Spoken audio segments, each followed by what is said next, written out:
We welcome you to the Maryland SoccerPlex in today's Under-16 Boys Group A contest from the 2014 U.S. Youth Soccer National Championships presented by the National Guard.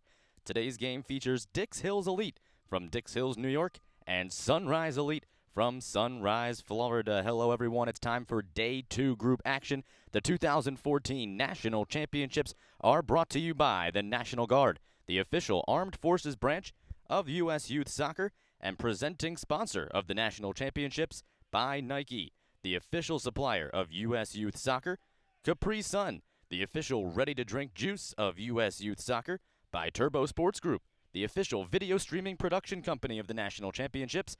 Don't forget, you can order and purchase any broadcast from this year's event by logging on to www.turbosportsgroup.com. By Happy Family, the official on-the-go superfood of U.S. Youth Soccer. By Kohl's, the official department store of U.S. Youth Soccer. By Liberty Mutual Insurance, an official sponsor of U.S. Youth Soccer. Nestle Nesquik, the official post-game drink of U.S. Youth Soccer. By Skills, the official player performance training sponsor of U.S. Youth Soccer. By Sports Authority, the official sporting goods retailer of U.S. Youth Soccer. By Wilson Trophy Company, the official awards, medals, and pin supplier of U.S. Youth Soccer. NSCAA, a proud partner, and by the MLS. U.S. Youth Soccer is the official grassroots partner of MLS. And once again, hello everybody from the SoccerPlex here in Germantown, Maryland, the 2014 U.S. Youth Soccer National Championships Day 2 just about to get underway as the crowd rolls in. A couple of teams in need of a win. Sunrise Elite ready to start with the ball. They have 0 points coming off a 2-0 loss yesterday. And with just one more day in group play, this result could be awfully crucial to them. Dix Hills Elite had a draw yesterday, getting a goal in the 80th minute. That's exactly the final minute of play in U16 soccer to get a 1-1 draw and get them a point. So they would also benefit greatly from a result here today. We've got a great offensive team versus a tremendous defensive team coming at you here. The Sunrise Elite made the National Championships by qualifying out of the National League. They scored 15 goals in National League play. Meanwhile, Dix Hills Elite, also coming from the National League, they were the Red Champions. They did not allow a single goal during their National League run. So we're going to see a team that scored a lot, tied for the most with 15, and a team that didn't give up any. And we'll see how that shakes out here today. Sunrise Elite coming off that 2-0 loss to the reigning champions, Santa Barbara FC. Santa Barbara currently sitting atop the group. They're playing right now on field 12. So things will be a lot clearer after today. A loss here by Sunrise could officially eliminate them from contention as we see how the other game shakes out. Remember, the top two teams from each group advance to the semifinal round. Both of these teams were in the National Championships a year ago. They did not play each other, though. Dix Hills Elite made the run all the way to the final. They lost 2-1 to those eventual champions, Santa Barbara SC White. Santa Barbara SC White, the team that beat Sunrise yesterday, so they're atop the group right now. Dix Hills will get their chance at redemption tomorrow. They'll need at least a point here in their minds to give them a chance. As now a nice play working through. That's Swift Jr. Puts it across, but there's nothing there. Now Dix Hills Elite perhaps looking to counter. Nice sliding tackle there on the ball. And now the whistle blows after a great play, really, by Frederick Gill. The midfielder came up and stopped the ball in its tracks. The referee waited a minute and then blew the whistle, deciding. We are just underway. Reminder that the clock on your scoreboard is not official. The time is kept on the field for these 40-minute halves. Any stoppage time will be deemed necessary by the referee. He will control when half and final times are blown.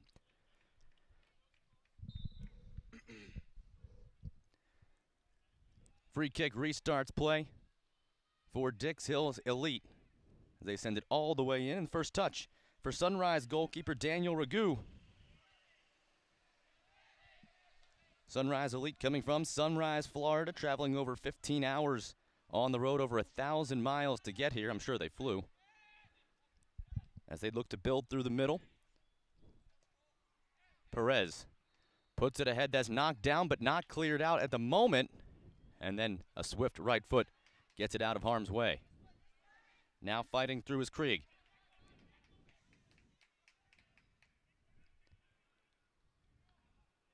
To the wing, they play it into the box, and a little bit of a tussle there, but it's pulled in by Tyler Spellman, the Dix Hills elite keeper. He throws it out. Here's Kaczynski. Sending it deep, but a little bit too heavy, and Ragu over there easily to control that one. Sunrise Elite, 3 straight Florida State Cup championships, 2012 through this year, 2014. En route to their advancement, they qualified by finishing second in the blue division of the National League. So a couple of National League qualifiers going at it here today. Every age group made up of 4 National League qualifiers and 4 regional qualifiers. And then each subgroup has 2 National Leagues, the runner-up of one and the champion of the other. Dix Hills, the champions of the red division this season. They were not New York State champions this year. They won it a year ago. This team has won it twice in 2011 and 2013.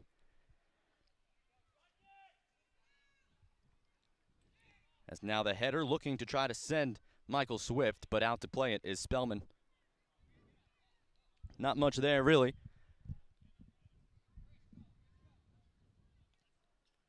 And while yesterday was a very mild and comfortable morning in day 1 of group play, day 2 does not hold that same promise. It is very warm immediately.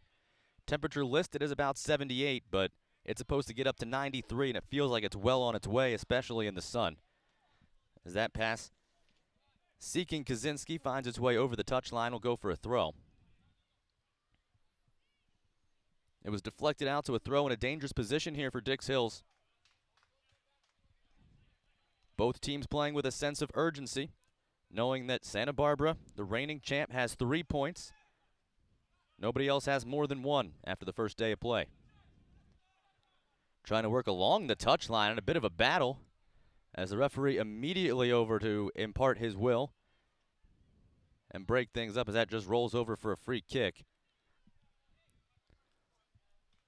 A little bit of a tussle there as Brian Flynn for Dix Hills got caught up with a couple of guys.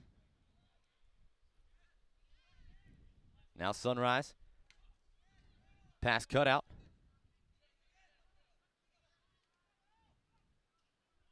Battling for it.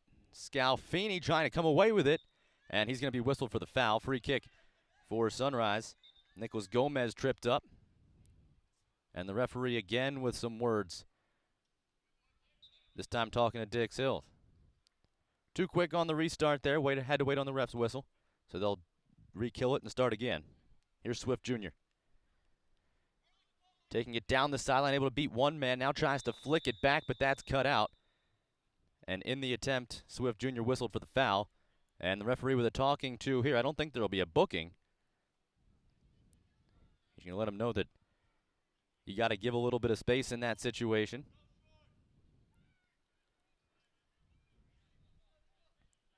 So no booking, just a talking to and a free kick coming up for Dix Hills Elite. Here in the 8th minute, a scoreless match thus far. But we've certainly seen both teams try to open it up. Now a turnover, perhaps in a dangerous position as Dix Hills Elite gave it up. Here's Gomez. Flicks it forward, but nobody there. They bunched up a bit. Player for Dix Hills still on the ground as it rolls across the back line. Appears to be grabbing the ankle and appears to be in some kind of pain. That's Casey Barone. He's a state and Region 1 ODP player. Barone, the defender, very important along that back line. And he is hobbled.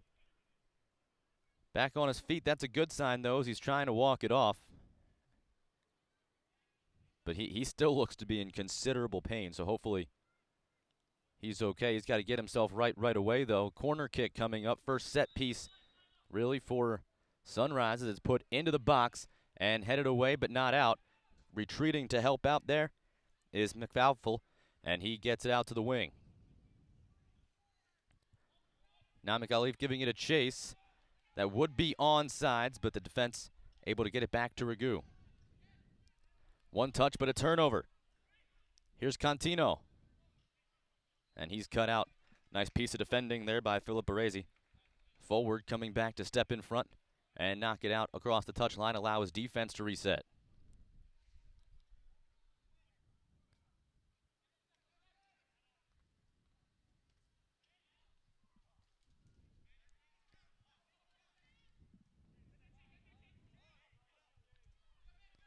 Cleared out to the side. Swift Jr. tries to head it back, looking to take it away with Kaczynski, and he did. Ragu comes out, plays it on the foot, and that was deflected in a dangerous attempt by Ragu, coming out and using the foot instead of sliding in and trying to grab that.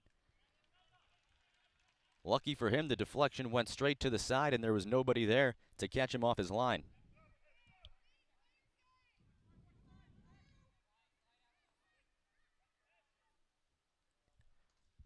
Sunrise giving up 2 first-half goals in their loss to Santa Barbara FC. Now Swift Jr. through the legs, trying to make something happen, but coming back and cutting that off was Kaczynski. He goes back to Spellman, who will now use Flynn, the midfielder, but he loses it to Swift Jr., gets the cross into the box, but it's kicked away.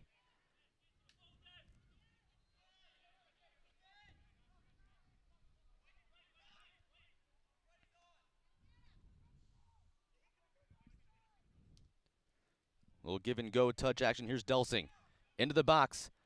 Another cross into a dangerous area, but Dix Hills again there to quell it. As this is deflected out, we'll go for a throw.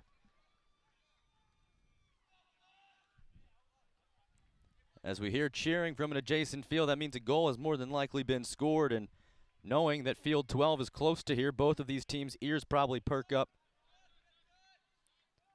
A Santa Barbara victory here today would guarantee them at least one of the spots, more than likely the top spot in Group A. We'll see some Group B action coming up right here on Field 11 at 10 a.m.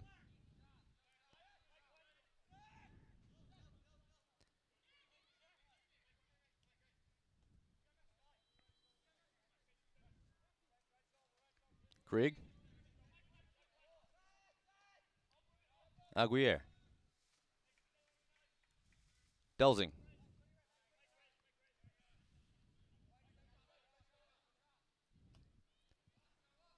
Sends it forward, looking for the forward, but that's cut out easily. But right back on it. Here's Swift Jr. down the sideline. Puts it into the box again, and it hit off the foot of an attacker. It found Skahan, but he couldn't do anything with it. Now back into the box it comes. Spellman has to reach up and pull that down. That might have had eyes for goal, and Spellman had to be good.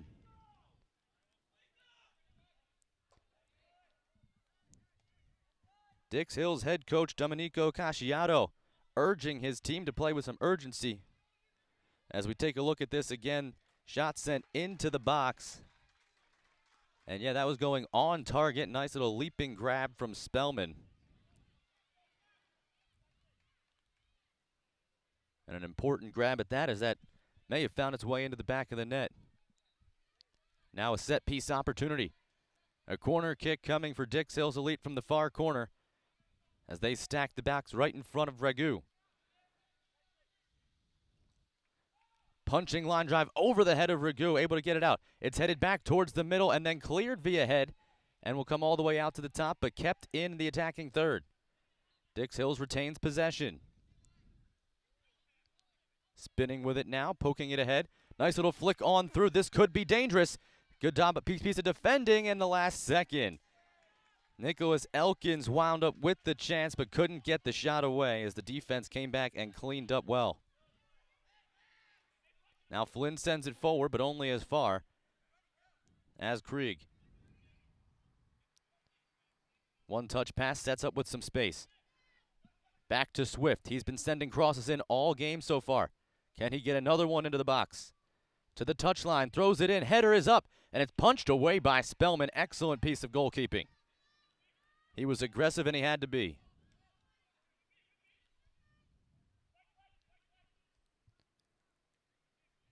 That pass cut out and just cleared away.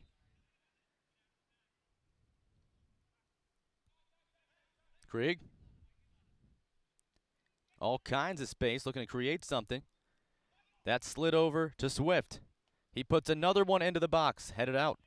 Dix Hill's defenders. That time it was Flynn getting himself in the way. Now a nice ball, but Ragu is well out of his net and has no problem getting there before he can find McAleef. Another long ball sent. Header can't be won by Sunrise. Instead, back the other way comes Contino. Trying to make a man miss. That's Gill on him. He's able to shake him. Manis plays it back. That's Flynn. Kaczynski turns it ahead, hoping that time for McAleef, but instead he finds the goalkeeper, Ragu.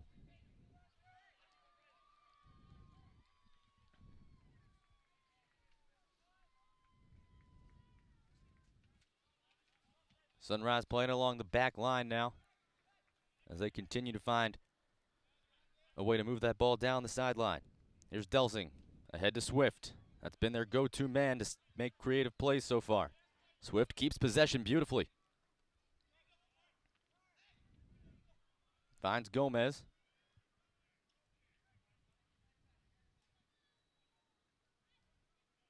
Good piece of dribbling there by Moore, but it's eventually cut out.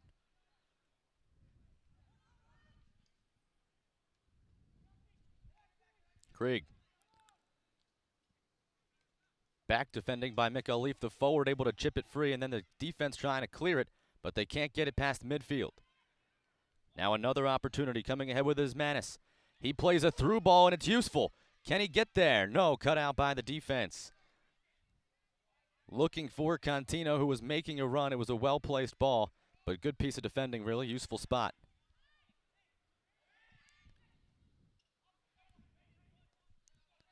Waxner hoping for Contino, but that'll just get cleared away and booted all the way down. Sunrise will reset their defense as Spellman kicks it off to start from the back. Manis. And again, Buzzes finds himself with the ball and kicks it back to Ragu. Now a long play.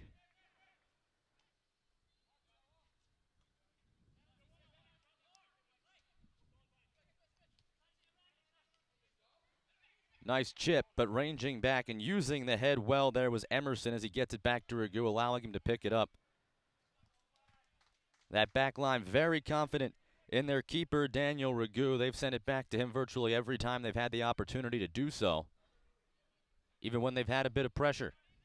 Hoping for Swift there, but Dix Hills gets the header, and they work it back the other way.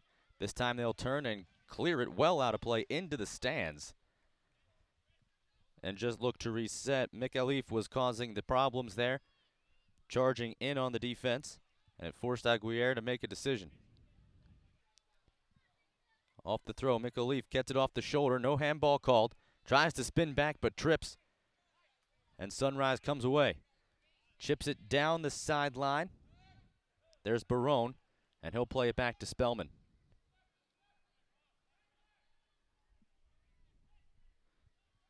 No score as we cross into the 18th minute of the match. Very important match for both of these sides, as a result would keep them in positive spirits, especially if Santa Barbara were to get another victory here today. And their game going on at the same time. Now Swift to the touchline, looking to get another one of those crosses in, but he is cut out nicely. And then he comes back with a slide, and there's the whistle and the foul. Swift trying to double back.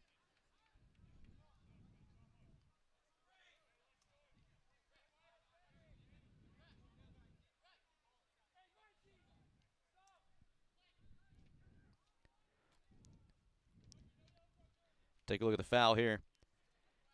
As, yeah, he just came back, kicked him, and then here's the other attempt at the ball.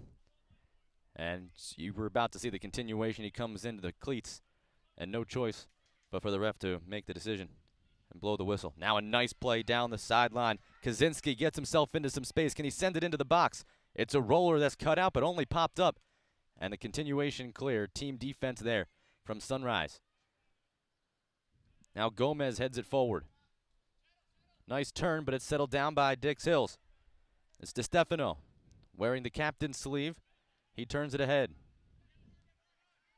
Smith.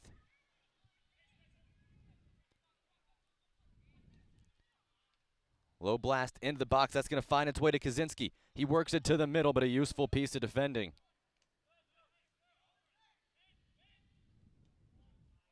Scalfini sends it over the top. This is onsides and able to beat the keeper. Can they keep it in play? Good effort there by Kaczynski as he was able to get it around Ragu, but then he couldn't use an extra burst to get to it and keep it from going across the end line. Take a look here. It was a good job by Ragu to get out there. Again, he tried to use that foot instead of pick it up with his hands, and because of that, it was deflected by him. But maybe after taking that off the dome, Scalfini didn't have a chance to recognize it. Now Matthew Flax, the Region 1 ODP player, midfielder, checking in for Dix Hills. A reminder that U.S. Youth Soccer National Championships brought to you by Capri Sun, the official ready-to-drink juice of U.S. Youth Soccer, and by Turbo Sports Group, the official video streaming production company of the National Championships. Don't forget, you can order and purchase any broadcast from this year's event by logging on to www.turbosportsgroup.com. Substitution brought off Devin Smith and replaced him with Flax, the midfielder.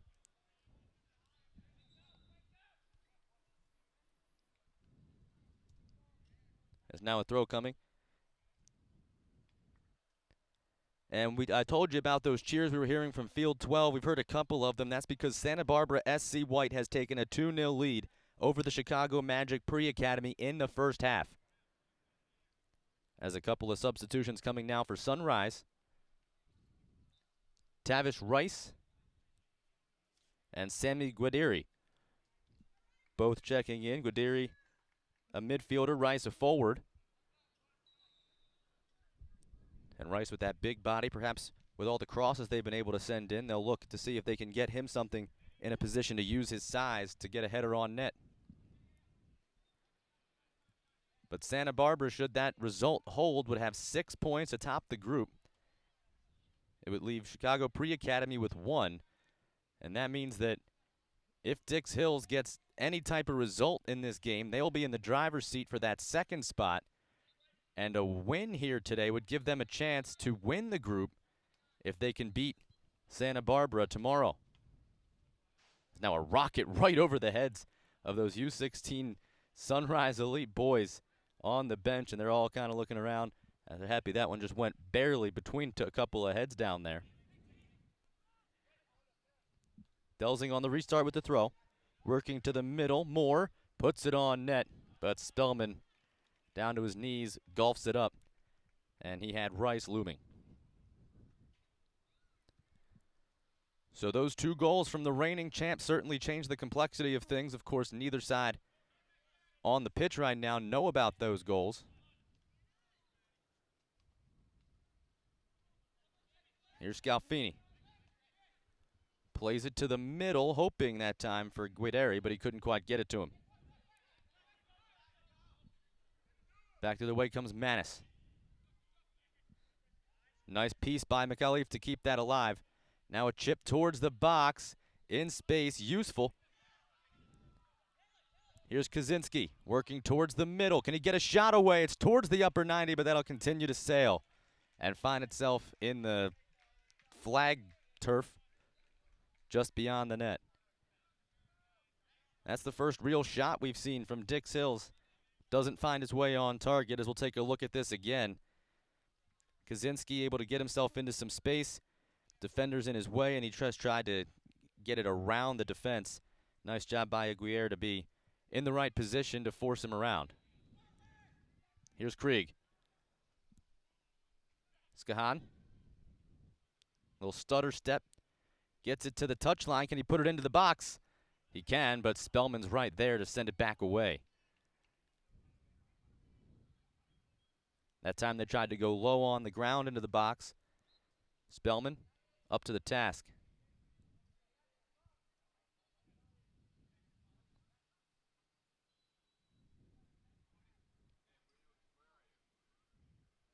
Long throw into the box. Headed away. Dix Hills controls. Sent right back. Delsing that time. Just caught it off the boot. Put it across the end line. That'll go for a goal kick.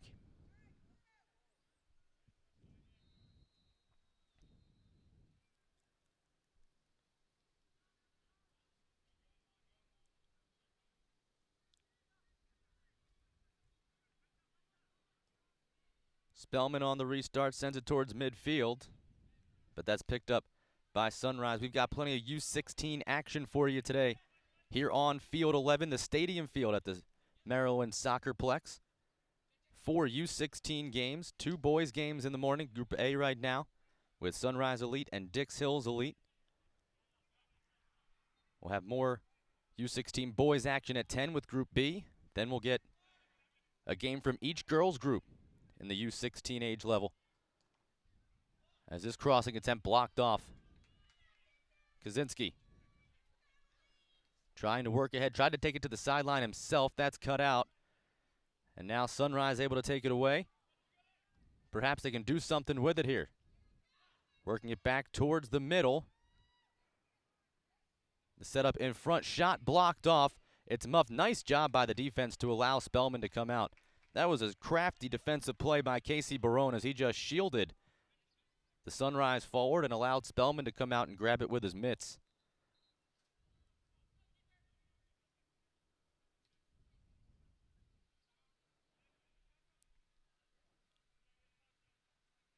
Booted all the way down. As we'll take a look at this little chip into the box, and there you see, good job by Barone to create the separation and allow Spellman to come out comfortably. As we see a substitution coming here for Sunrise Elite. James Delsing coming off the pitch as he gets the penny from Benjamin Prince, another forward. So Delsing, a defender, lifted in place of Prince, who's listed as a forward, but he takes over in what looks like that right back position.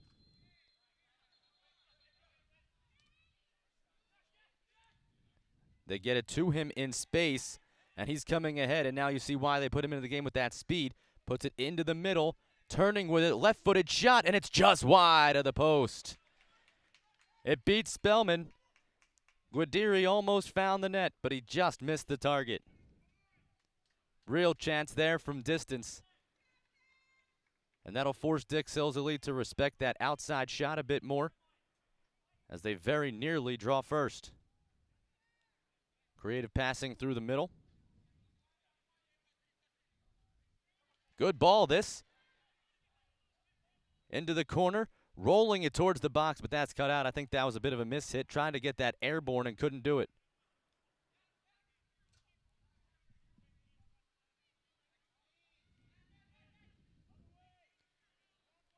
Now trying something to that left side, but running into a wall of Dix Hills defenders. They'll just cross it back to the right side.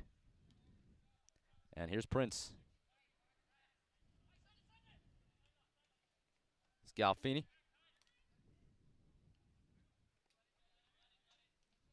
And this is rolled down across the touch line. We'll go for a throw.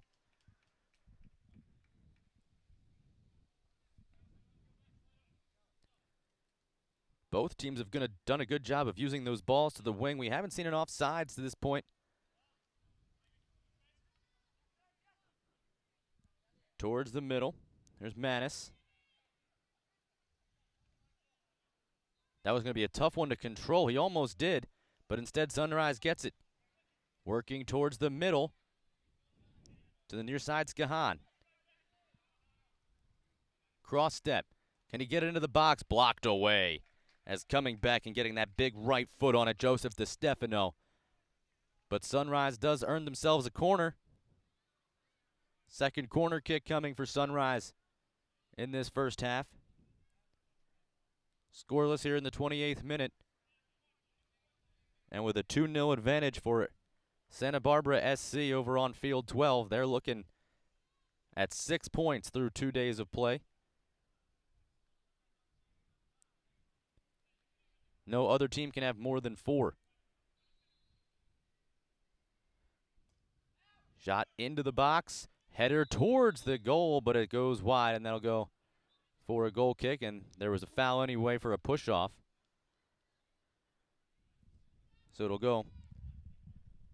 He'll kick it from the goal kick area, but that'll go down as a foul. Referee signaling a push inside the box.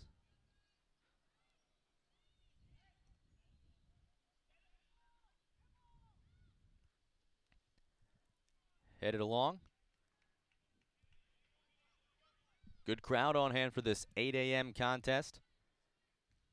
And feeling how hot it is right now, I'm sure these youngsters are happy to be playing at 8 a.m. It's only going to get hotter today as the foul called on Dix Hills. That'll be a free kick coming for Sunrise with a chance to do something. They quick start it, though, and the referee going to say, you can't put it there. It was all the way over on the touchline.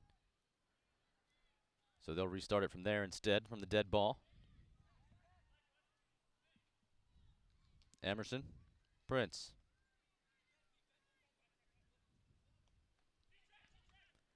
Nice little give and go. Prince in space trying to work through, but that's cut out by DeStefano. Comes back, and a long-range shot attempt. Bit ambitious, that was.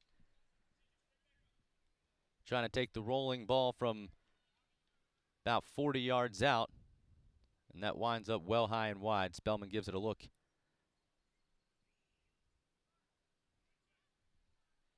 And now Skahan slow to get up for Sunrise Elite, but he's back to his feet. No medical attention needed. And we'll have the goal kick. Spellman for Dix Hills, ready to restart play. Dix Hills in those black kits working from right to left. Sunrise in the baby blues going from left to right here in the first half. So glad you could join us from Germantown, Maryland. The 2014 U.S. Youth Soccer National Championships. 2 National League qualifiers going at it here today. Dix Hills Elite, the National League Red Division champions, taking on the Blue Division runner-up, Sunrise Elite.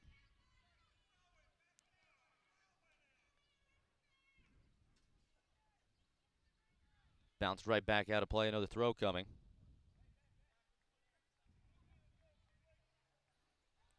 Dix Hills Elite, the only undefeated National League team at the U16 level. They went 6-0-1 without allowing a goal. They scored a plenty, 14 goals scored, just one less than Sunrise as the flag is up.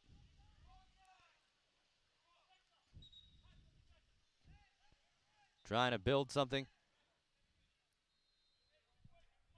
But that was an early offsides. Weren't even quite at the 18 yet. Usually you don't see an offsides that high on the pitch.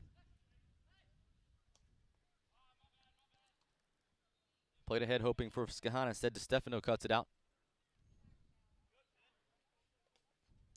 Nice piece to keep that in play and keep it in the possession of Sunrise. Here's Skahan working it towards the box, puts it in, but that's right on goal, and Spellman, target, has easy catching practice for the keeper as he gets himself in the way. I think he wanted that a little bit further out as he had someone making a run here.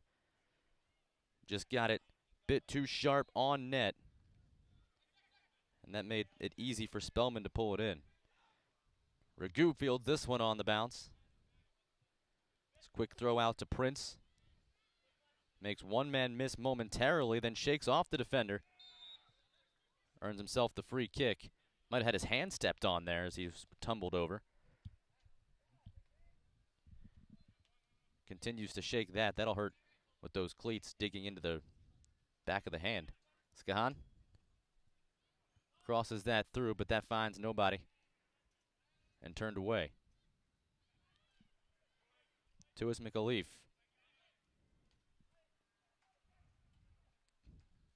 Scalfini trying to turn with it, but that's cut out.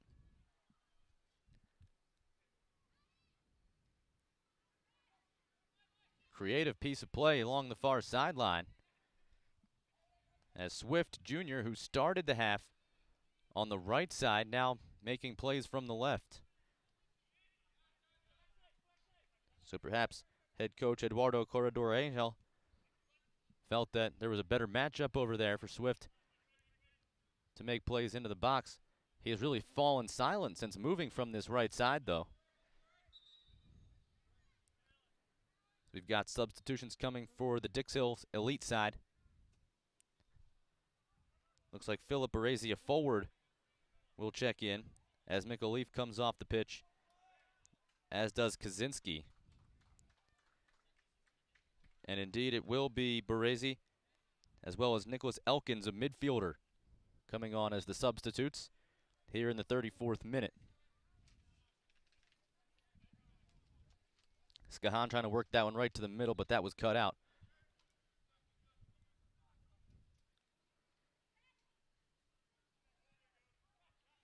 Remember, 40-minute halves in U16 soccer. That time on your scoreboard, not official. Everything kept by the referee on the field. Skahan towards the box, rolls it in, and that is cut out, but a dangerous turnover. The shot blocked off as a nice job to make up for it, Manis. He turned it over in his own box, but then got himself in the way of the shot attempt, and now a whistle and a clear foul. See if the referee has any further decision, as he calls him over to talk. I don't believe a card will come out, but he is going to let him know. Talking to Polanski now, Peplowski.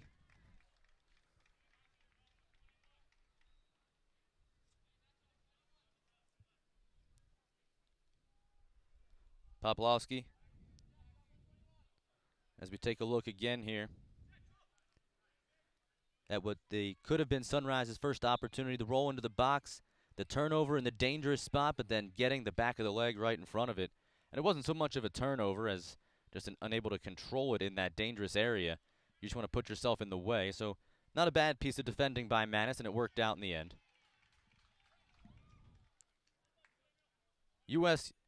Youth Soccer National Championships brought to you by Happy Family, the official on-the-go superfood of U.S. Youth Soccer, by Kohl's, the official department store of U.S. Youth Soccer, and by Liberty Mutual Insurance, an official sponsor of U.S. Youth Soccer.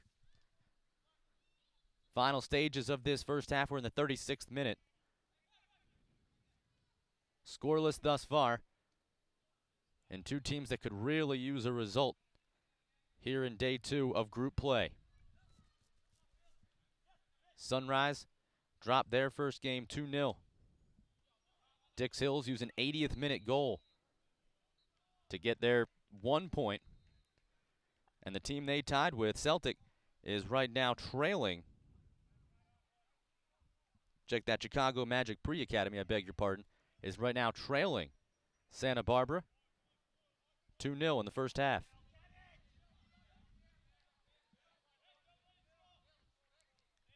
Headed out, that'll go for a throw in the attacking half. Close to a dangerous position. They can really build something here. Brian Flynn comes up to restart play.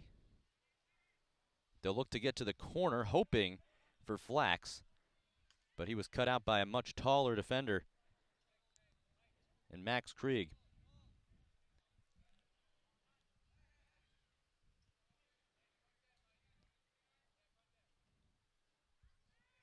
And now another throw, this time in a very dangerous position. They'll stack the box. So a long throw probably coming. On to send this in is Manis. And the closest Dix Hills player to him is right in front of the goal. Short arms it a bit. Headed back into the box well. It's still loose, and that was hit by a hand. Unintentional in the box, and it's against Baresi, as referee had an easy decision to award the free kick.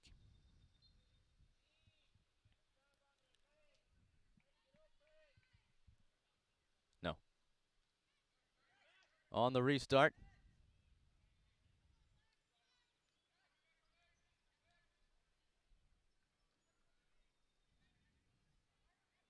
Peplowski sends it back, trying to reverse field, and they do well. Finding Krieg. Gets it to Skahan. He cuts it to the middle, taking on all comers, and one man to beat in a nice piece of defending, and it had to be Casey Barone able to get his right foot in there and break up the solo run by Skahan. Chip cut out by Buzzes. Flax Working the sideline.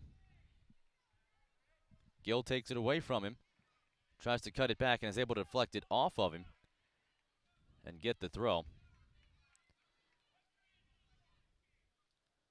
So Sunrise, who was a more offensive-minded team during National League play, scoring 15 times, held scoreless in their first game, and thus far in the first half, scoreless as well. But the bonus for them is they haven't given up anything to Dix Hill's elite either.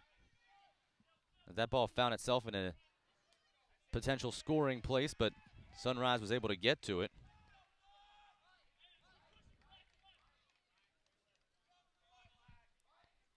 We expected the good defense out of Dix Hills, and both teams have had a couple of opportunities, but nothing really to write about thus far. It's been very good play along the midfields. We've seen some strong tackles and some good team defense along both back lines, both using their goaltenders well, Ragu and Spellman respectively.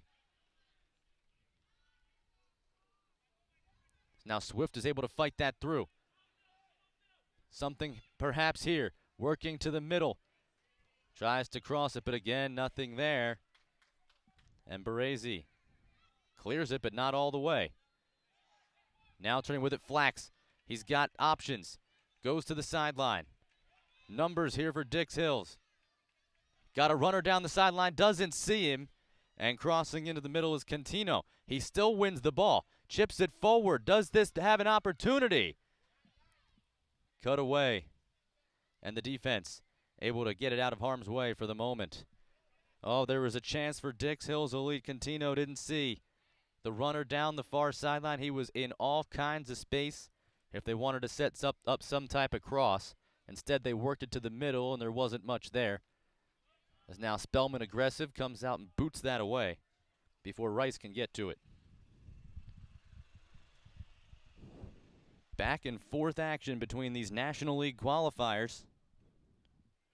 We are into any extra time that the referee deems necessary.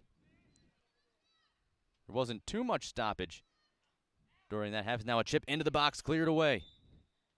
And flag is up. Offsides anyway. They try to play that into the box.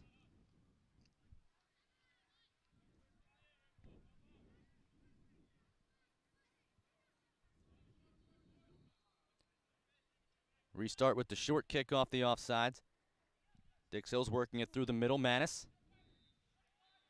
Again with options. This time he does play it to Cantino on the sideline. Just a bit too heavy though. And that allowed Buzzes to come back, and then he's tugged down from behind. And Cantino going to get a talking to from the referee. And he does get shown the yellow. So he was beaten to the ball and then pulled down Buzzes from behind. And Cantino is booked with the yellow card here at the end of the first half.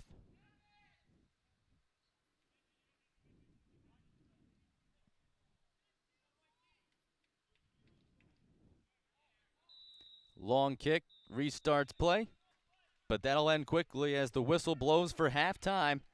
Back and forth we went. It was certainly an exciting half, but it holds scoreless. We saw one booking, saw plenty of goal opportunities, and some great defense on both sides. You are watching the coverage of the 2014 U.S. Youth Soccer National Championship presented by the National Guard, the official armed forces branch of U.S. Youth Soccer and presenting sponsor of the National Championships. Brought to you by Nike, the official supplier of U.S. Youth Soccer. By Capri Sun, the official ready-to-drink juice of youth soccer.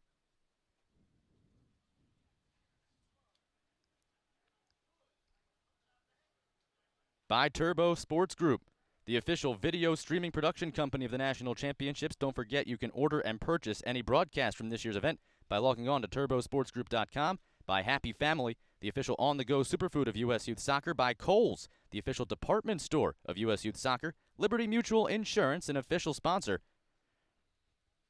By Nestle Nesquik, the official post-game drink of U.S. Youth Soccer. By Skills, the official player performance training sponsor of U.S. Youth Soccer. Sports Authority, the official sporting goods retailer of U.S. Youth Soccer. Wilson Trophy Company, the official awards, medals, and pin supplier of U.S. Youth Soccer. By NSCAA, a proud partner of U.S. Youth Soccer. And by MLS. U.S. Youth Soccer is the official grassroots partner of MLS. We will take a quick break. When we come back, we'll show you the first half highlights. There were plenty of defensive plays and a few scoring opportunities in an exciting, scoreless first half in U16 Boys Group A action. Back in just a bit.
We welcome you back. Just underway here in the second half. U.S. Youth Soccer National Championship U16 Group A action. As Sunrise Elite comes right down and gets a chance towards the goal, they wind up clearing the crossbar, and there'll be a goal kick. New goalkeeper in for Dix Hills Elite. Number 12, Joseph Tristano, comes in and takes over for Tyler Spellman. Spellman had a pretty easy go of it. Not too many shots. There were a couple of crosses into the box, but a very nice play by both defensive back lines. As now Swift working his way for Sunrise, trying to get something going. He'll send it backwards as he was walled off. Gill, wearing the captain's badge, sends it into the box. That's headed towards the net. And the first test for Tristano wasn't too difficult. He passes with flying colors as a one-hopper off the head is easily secured.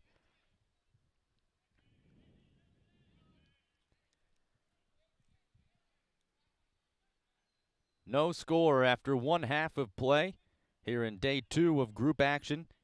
The round robin, the top 2 teams from each group will advance and play in the semifinals here in the U16 National Championships.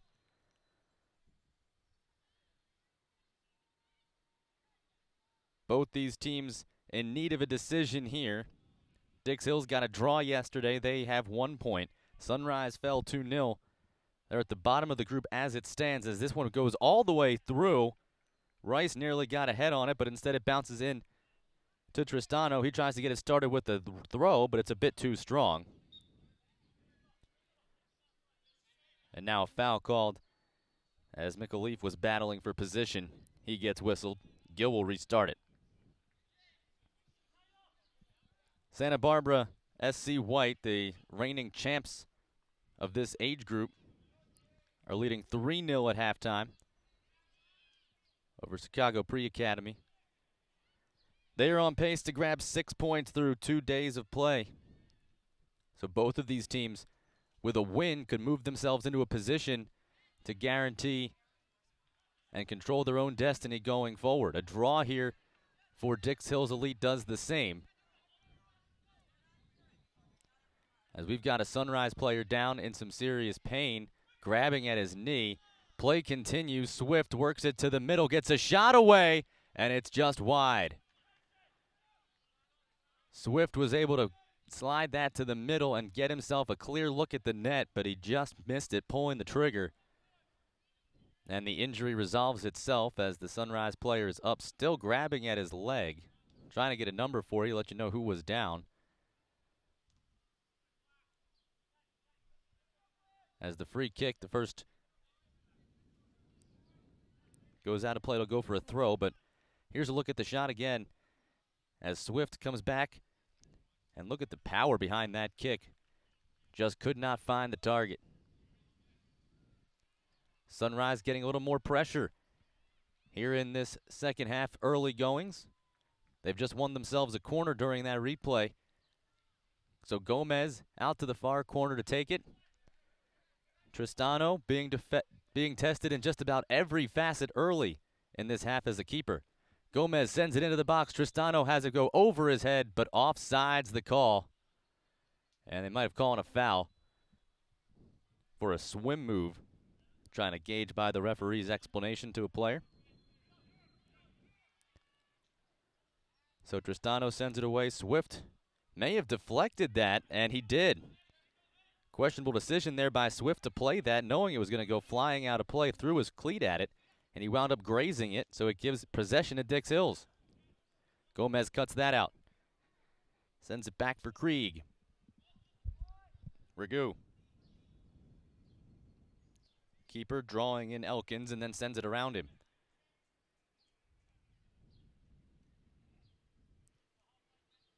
Little burst of speed down the far sideline.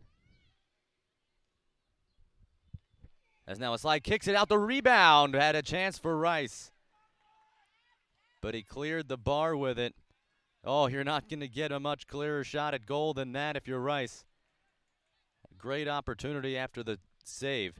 As we take a look again here, Tristano was able to get to it off the initial send-in. Poked it away, but then it came right to him, and it just short-hopped him, and he got underneath it, clearing the bar. Now Tristano sends it. Here's Flax. Looking for McAleef, but that's taken away. Bounced off Swift. McAleef gets to it and a chance to run here. Walks around one defender. Now they move it to the middle. Here's Flax. He's going to try the long-range shot. Ragu on the short hop, and keepers hate that. But Ragu handles it nicely. There's nothing a keeper hates more than that short hop and try to control it. That's what you try to do when you shoot a long-range shot. As we're going to take a look at this again, Flax gets himself right into the middle of the field off a good feed. And then the long-range shot. Knows he doesn't have enough power to try to blister the 90, so he tries to short hop it, and Ragu was up to the task. First time he's really been tested in this game. That's the first shot on goal as we hear another round of applause from Field 12, and things may be getting ugly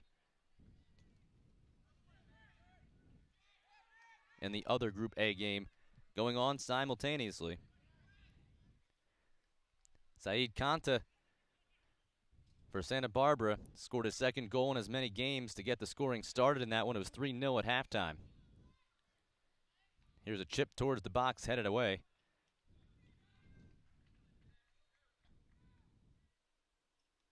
Try to see if there's any update on that game since they've resumed play. And there's plenty. It's 4-1 right now. A 4-1 lead for Santa Barbara. But Chicago is on the board, that goal differential at 3. As this is deflected out, it'll go for a goal kick.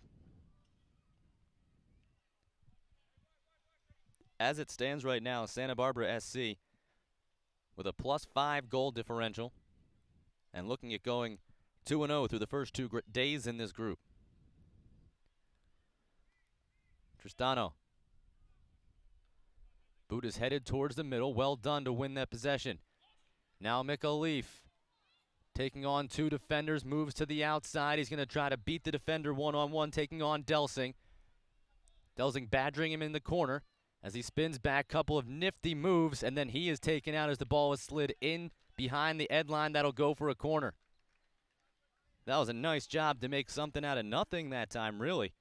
McAleef worked himself into a corner, had no help. There was defensive help coming, but a few nice ball moves got him in a position where he forced Delsing to have to slide to stop him and got the corner, and now a chance for Dix Hills to set up a set piece here in the second half of a scoreless game.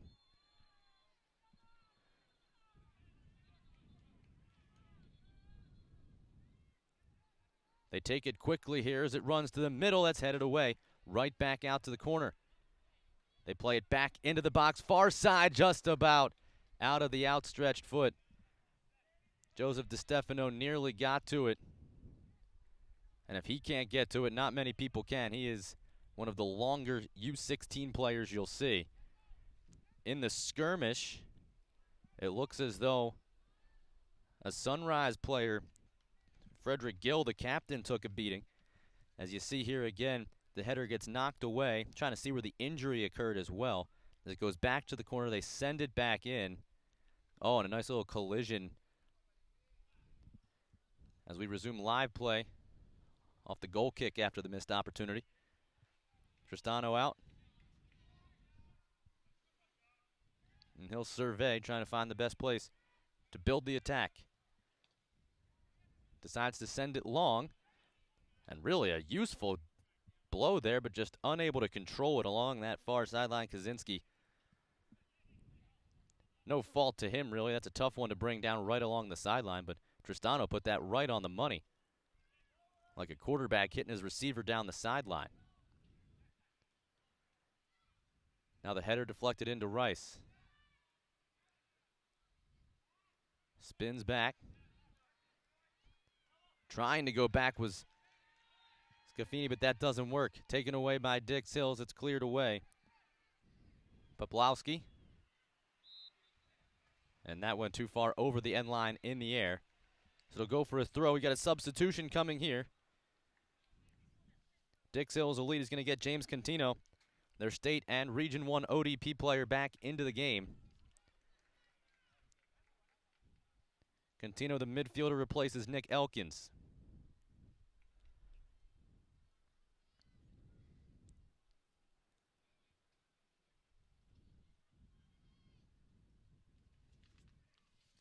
So they pause for that.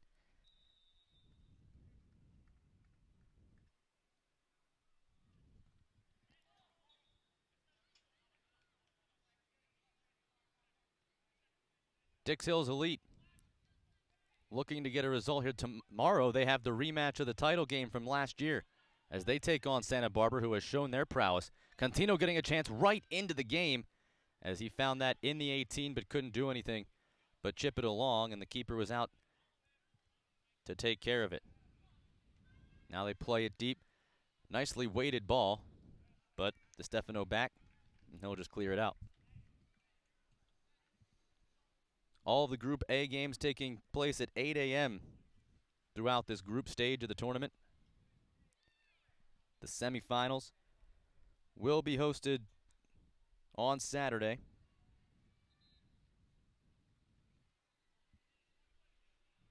In a battle between two National League qualifiers here. The NL Red champion, New York Dix Elite.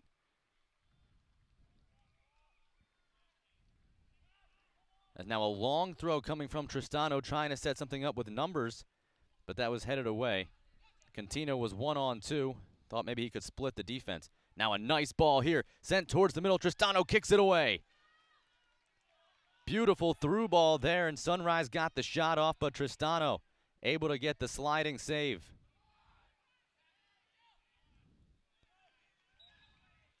Dix Hills perhaps back on their heels a little bit as you take a look at this replay. Beautiful through ball, and that set up that shot. It was a tough angle, and Tristano cut it down perfectly. Now this stays in play. Nice move to sidestep the defender. They feed it through, but the flag is up. McAleef was through, but a step ahead as Gill stepped up, drew him off sides. Good idea, trying with the through. If he was onside, that was trouble. As you take a look and see just how close this was.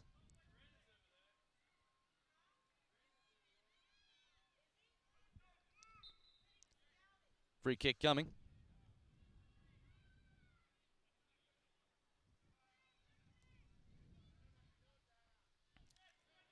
We didn't see one offsides really for most of that first half. Now we've seen a couple here in this second half as things are opening up a bit. Both teams realizing that a victory here could be huge. Now a nice through ball. This is well placed. Here's Flax. He slides it across. It's Contino. Can he get to it? He does. Can he do anything with it now is the question as he pops it up, and it's deflected out for a corner. Dix Hill starting to get some players in space. That time it was Flax and Contino leading the charge. As you look there, and then coming back was Buzzis. Lucky he didn't catch that one in the hand as he got his arms up. Now the corner kick in, that's headed away. Should go for another corner. And no, I thought perhaps Buzzis got the deflection, but referee says that it was headed out clean. Now things really opening, looking up and trying to get Rice. It cannot find its target as a nice piece of defending there by Casey Barone coming back and cutting it away. Barone with it now, plays it ahead, Flax. Turning ahead, walking around one defender but not two. Now it's followed up. Here comes Manis. McAleef onside. Taking on Gill. And Gill up to the task, got the arm around the neck, and that's going to draw the foul. Gill doesn't like the call. Thought it was incidental contact, but he did, from our angle at least, get his arm up around it. As that'll set up a free kick in a dangerous position. Spencer Manis lined up to take it. Puts it into the box. Headed down, that's blocked off. It's still loose and cleared away, but not out of the 18. Charging in to try to re-kick it was Manis, but that gets sent away. Throw in coming for Dix Hills Elite.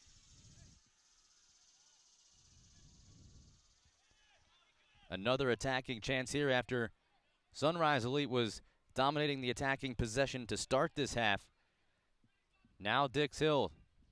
Here's the throw. Manis Has that headed right back to him. He controls, brings it down, but that's taken away and cleared out for a corner. Swift Jr. that time. That was an important piece of defending because if Manis could have controlled that, there were plenty of numbers in the box. Now at least the defense has a chance to set. As Manis for another set piece. Low puncher into the box. That's cleared away by a header. Coming in to follow it up was midfielder Flynn. But that's cleared. Now Swift. Can they counter? On sides, looking for the runner. And a nice job there as coming back to cut off the angle was Flynn. Otherwise, there was a chance for a cross-field pass that would have had Sunrise in a great opportunity. Now a pass through, and the flag is up offsides and not by much. That was close. Elkins just a stride ahead. Or Contino scratch, that was just a stride ahead of the defense. No argument from him as the quick start off the offsides. 57th minute here. No score. Now a nice job by Mick Leaf to knock that one out of play. Reminder, the 2014 United States National Championships is brought to you by the National Guard, the official armed forces branch of U.S. Youth Soccer and presenting sponsor of the National Championships. By Nestle Nesquik, the official post-game drink of U.S. Youth Soccer. And by Nike, the official supplier of U.S. Youth Soccer. Throwing in the attacking third for Sunrise. Now this one pinballs and continues to be played by headers as it hasn't touched the ground in about 30 seconds. Now it's finally rested.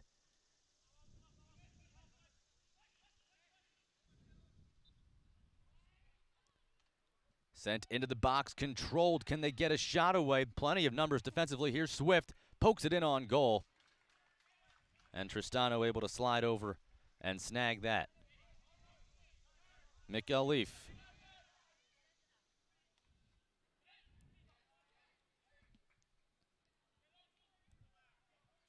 Another look at the shot as it comes to Swift, and he just puts it on net. Now here on the other side, Mick Leaf has a chance in the box, puts it just over the bar. Not a bad idea trying for that upper 90. Ragu coming over, and that just continued to rise. And will go out for a goal kick.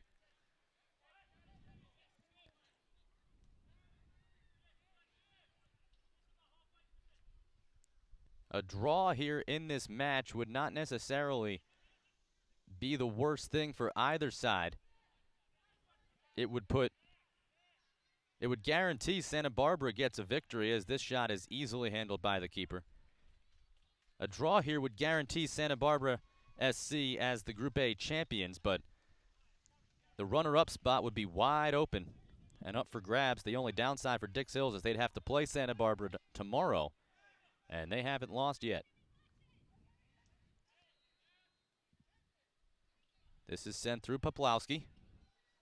Working on Flynn, who does a nice job to take that away and concede the corner as there were runners towards the net.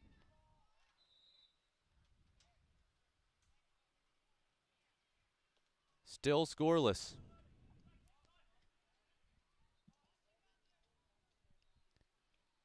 As every set piece, as these minutes wane on, becomes more and more crucial, more and more pressure on all of these players. There is no greater stage in youth club soccer than the U.S. Youth Soccer National Championships. Sammy Guidiri checks back in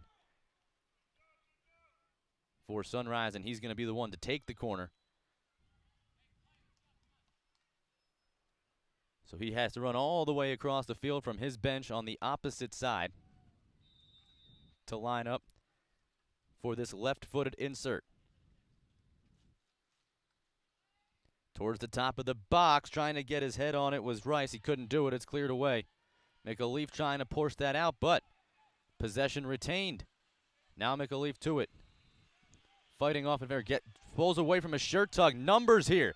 McAleef sends it over. Here's Manis. One-on-one with the keeper. He's able to beat the man. He's got it by himself. He slides it to Contino. And out comes Ragu, and he pulls it away. What a piece of goaltending, and an important one That time to keep the game scoreless. Easily the best opportunity for either side here so far in this game, but the goalkeeper able to come off his line and make the play just when he had to. Watch this. Here you see Manis with the nice move. You thought he might take that shot. Instead, he slid it perfectly to Contino. And Contino just couldn't get that second touch to get the shot away before Ragu came out and sacrificed the body to smother it. Flax. Down the side. Kaczynski. And he can't get to it before it crosses the end line. He's pleading his case that it was deflected by Sunrise and should be a corner, but to no avail.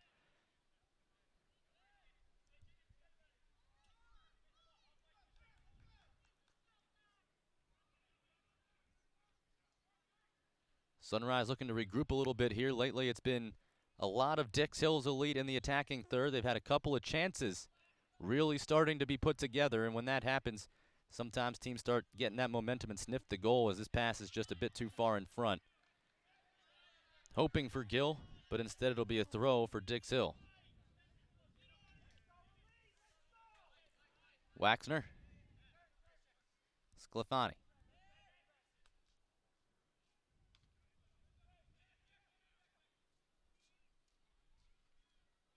Flynn trying to use the head, can't get to it. That pass blocked down by Sclafani. Here's Guideri. Now Emerson. Taking it to the sideline. They'll try to work the wing. Patient play here from Sunrise. Now a nice move to work inside the box, into the scoring area. That's blocked off. It'll be a corner. Another nice save by Tristano, using the legs. And he just cut down that angle that time and closed up his legs, didn't give up anything in the 5-hole. Took the deflection, concedes the corner. And another corner from that far side coming here for Sunrise.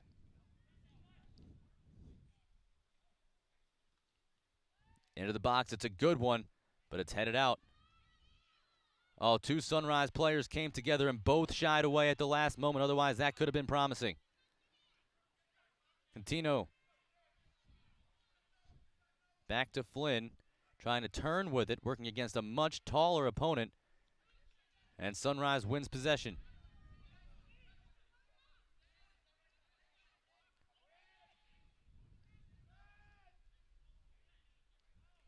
Tried the heel pass, but doesn't go through. Now turning with it, Flax. Gives it off and gets it right back. Can he do anything with it? And it was just a bit too far in front of him. And it was cut out. Could have been promising. He had the speed.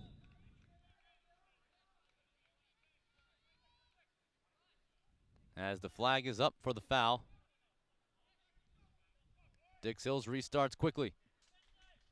Dix Hills really trying to impose a faster pace of play as this one slid across. Here's Manis. Long range shot. One hopper bounces off the keeper. Rebound. Contino can't get it to go on target. And he runs it out across the end line. Ragu couldn't control the rebound. Contino got it. Tried to slip it past the keeper but couldn't get that second touch.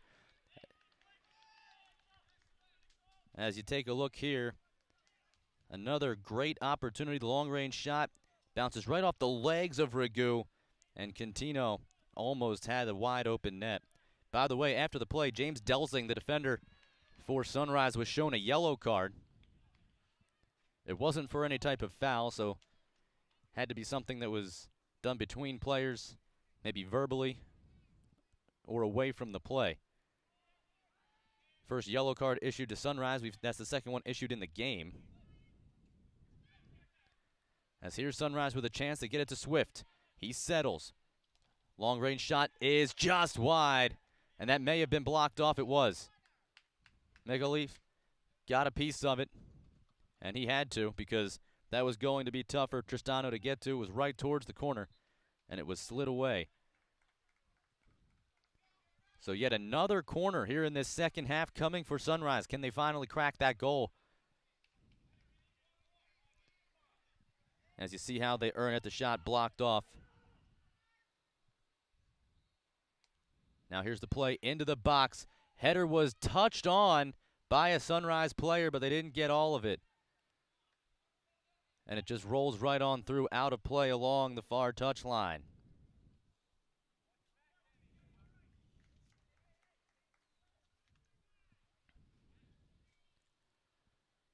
U.S. Youth Soccer National Championships brought to you by Skills, the official player performance training sponsor of U.S. Youth Soccer, and by Sports Authority, the official sporting goods retailer of U.S. Youth Soccer. Just under 15 minutes left in this group stage game. No overtime. If it's all level after regulation, it'll go as a draw. Each team will get 1 point. And at this stage, 1 point would not be terrible for either side, although obviously each would prefer 3. Here's Flax into the box. Working on the defense, and he really had nowhere to go with it, but he's still able to work a corner as he deflects it off the defender. And now Manis making his way out for another corner kick. He has been taking the set pieces exclusively in this second half.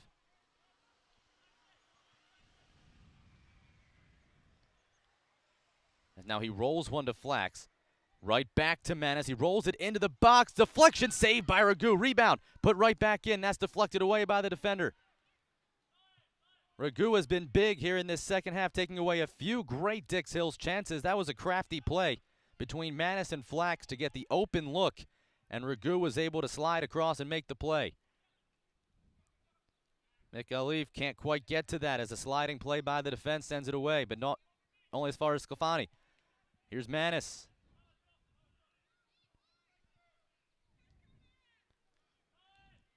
Sending it in. This is onside. Mikhalif with it. As you take a look at the replay there, Mikhalif cut out. Another good piece of defending by Ragu. Sprinting back. Looking for Swift. This is a well-placed ball and better defending. Nice job that time by Barone, the center back, to come over. Staying true to his line and just clear it out of play. Swift has found himself in some scoring opportunities in this second half. In the first half, he was doing most of the setting up, taking it down the wing and sending it into the box. He's had a couple of shots towards the target here in this second half. Gill trying to send that one towards the box with the left foot on the one-timer, and that just clears the back line for a goal kick.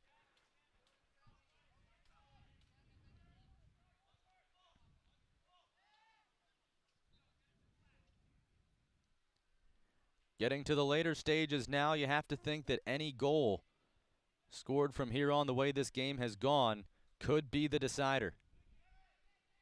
Flax turning, keeping, now sending. Contino trying to run it down. He's running out of room, and he won't get there. Not a bad ball there by Flax. Contino couldn't run it down.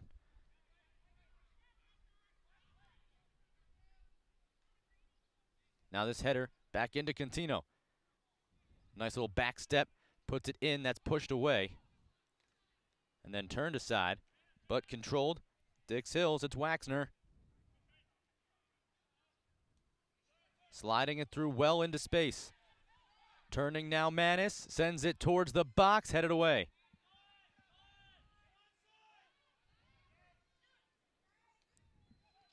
Nice piece of defending. Swift. Can they counter? Knocked down by Emerson. He sends it out to Swift. Swift trying the right side now. Using the foot skills, but the defense wins in the end. Swift stays down. Here's Flax. He sends it. Contino offsides again. And that time he was well offsides.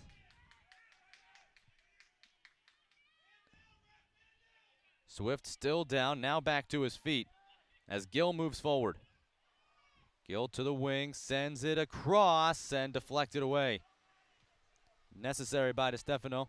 Again, numbers in the box for Sunrise. Now a nice little pass in the air. Pavlov gets it away. Can someone get to it? They can, but they were wearing black. Michael Sclafani. Flax has two runners. Goes near side. It's Mikhalif. He's onside. Got Contino in the box if he can get there. And that's just rolled towards the net. And it'll go as a corner. So the defense perhaps a bit tired there trying to chase that down, tried to send it back to Ragu and didn't angle it well. Goes along the back line, and now a set piece given to Dix Hills Elite, the National League Red champions, undefeated in league play. Got a draw yesterday. This one sent into the box and all the way through untouched. Any kind of result for Dix Hills would have them in the driver's seat for that runner-up position. A draw, and the winner of tomorrow's game takes Group A. A nice job by Barone sliding, takes that off. Sends it back up the middle, finding Waxner. And that ball just a mishit, as it was a bit too hard of a pass for Kaczynski to handle. He got his foot to it but couldn't control it, and it skips out of play. Emmanuel Perez looks like he's set to check in for Dix Hill, or for Sunrise, excuse me. He's listed as other on their roster, so they can use him as a wild card. Sclafani, Flax, Mika Leaf on sides, turning, sends it back. Waxner, crossover move, sends it across the box, hoping for and finding Kaczynski. Kaczynski lets it fly, and it's just wide. He beat the keeper but couldn't find the far post as Waxner had an open look at the net. Another great scoring opportunity for Dix Hills, but they come up empty. Take a look here at the great pass as Waxner was able to find his teammate Kaczynski. Kaczynski with the one touch to set himself up, but then could not. Now a shot, and that's just wide of the net. Ragu was well off his mark, and Kaczynski again just unable to beat it. The defense did well to cover Ragu and come back for the block off. It'll be a corner. Manis out to take it. Perez does check in. Tavish Rice, the forward, removed from the game.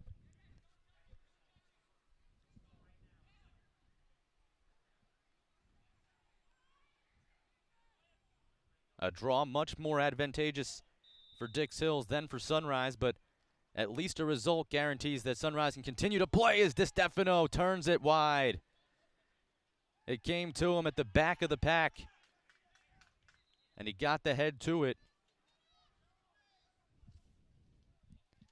74th minute now. Time continues to trickle away. Still scoreless in this exciting U16 game. What a way to start day two.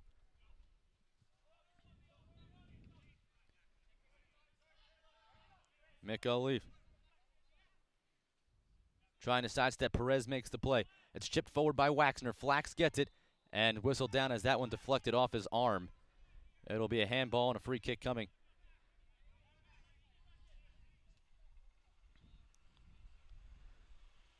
Guadiri settles it. They're going to look for a send here from their own half. Or maybe not, as they'll just send it across. They lined up for a big free kick from that dead ball in their own half. Sent towards the box. That's headed away by DiStefano, but only as far as Swift. Another man down for Sunrise in the box. Swift working his way towards, gets a shot away, but he didn't get much on it. Tristano able to haul that one in. Barone. Kaczynski. Tried to go all the way across for Mika Leaf, but it was a bit too deep and taken away by Sunrise. Poplowski sends it across for Swift. Well-weighted ball. He controls it. Now he sends it to the middle for the one-time shot, and it trickles wide. Alston Moore got a chance. John Skahan got a chance, but he just rolled it past the net. Goal kick away. Mika Leaf trying to keep it in play, and he does. As you see Skahan's chance again here in the waning minutes. Dix Hills trying to build. Waxner sends it forward. It's deflected on. Contino sends it ahead to Mika Leaf. He's on sides. He's got Contino. Rolls it towards him. Could this be? It's chipped, and it's in! Contino! And finally, Dix Hill solves the puzzle, and late in the game, again, the Heroics. They take the lead 1-0, and that should put them in the driver's seat to control their own destiny to advance and maybe even win Group A with the goal here in the 76th minute.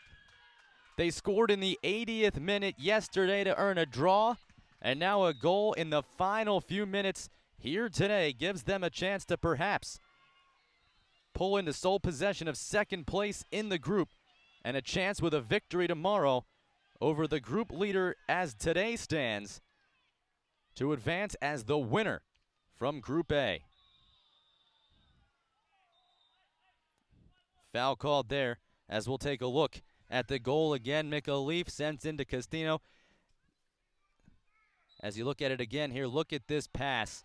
Perfect. Ragu does all he can coming out, but there's just not much he can do as a yellow card is shown after the collision in the box. Yellow card caution issued as we still have the Dix Hills elite player down. It was a pretty violent collision in the offensive box. He appears to be okay, getting comfort from his teammates. And luckily, looks like Sclafani's okay. Might have been hit in the face in that collision. But the booking issued. And perhaps more striking than that, the goal. They've been surging all half long. Dix Hills finally finding the back of the net. It was James Contino in the 76th minute.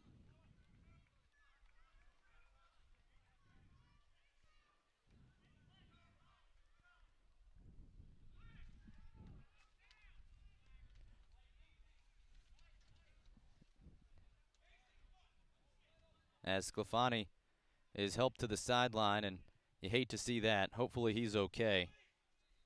Devin Smith, midfielder, will check in.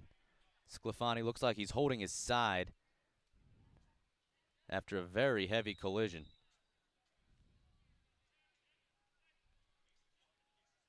And now receiving serious medical attention on the bench as play resumes on the field. Final few minutes. Swift knocks it ahead. And now this one just sent in on goal as they're going to try to drain out this time. Waxner wins that. Devin Smith heads it away. Sunrise to it. Perez sends it towards the box. It's settled down by Poplowski, but he can't turn it. Smith happy to deflect that one away.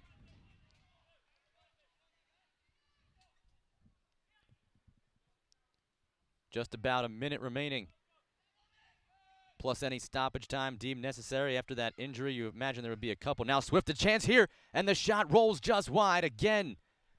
Smith finds himself with a chance in tight, and one of those rolling shots just misses the post. It goes out for a goal kick. That time it was not deflected.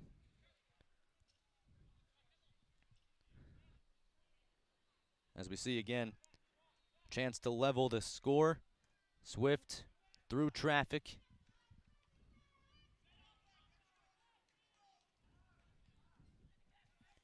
Now Swift again. Guideri. Gill. Waxter gets in front of that one.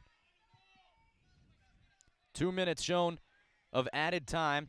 The fourth official deems 2 minutes will be added. So as we near the 80th minute and the conclusion of the 80th minute right now, we'll just have about 2 minutes left to see if Sunrise can level this score. This one sent in, popped in the air. Dangerous chance, headed away, and then cleared with a big boot. That time Barone was able to get to it. McAleef ensures that that one goes out of play. Gets the throw in for Dix Hills. Sunrise wanted a foul, doesn't get it. As a substitution set to come on here the goal scorer, James Contino, the midfielder, going to make his way off the pitch. Richie Mastrangelo in his stead. So another forward put on for Dix Hills Elite as the midfielder comes off and gets hugs from his teammates on the bench. Elation on the side of Dix Hills Elite, who knows that their chance to advance to at least the semifinal has been greatly improved thanks to the right foot of that young man.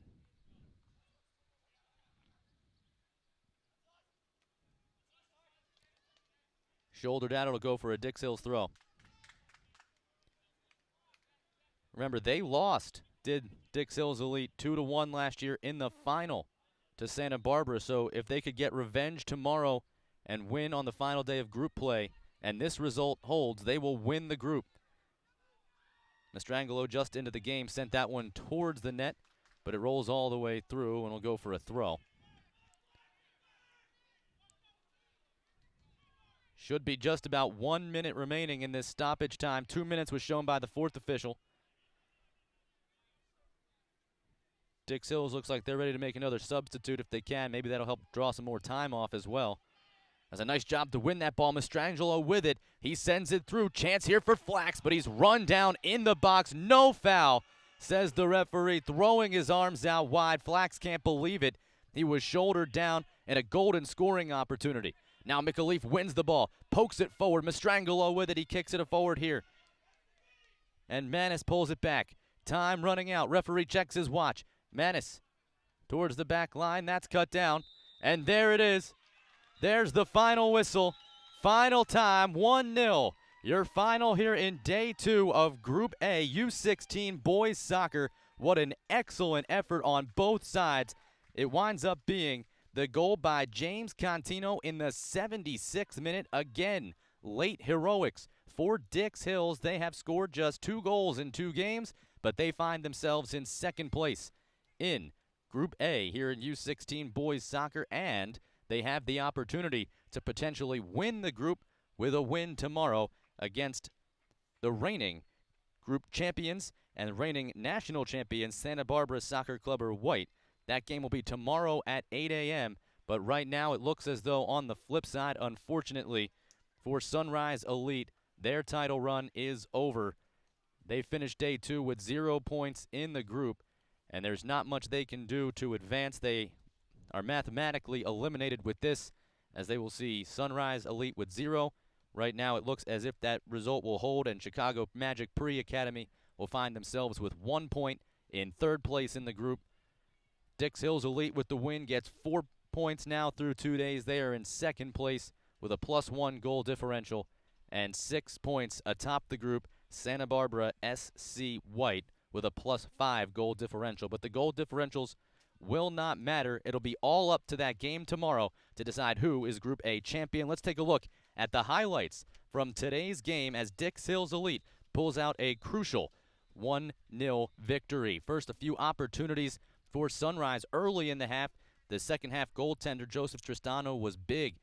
And then, after fighting through that wave and settling down, then Dix Hills had plenty of opportunities. There you see a great save by Ragu to keep them in the game and keep the game scoreless.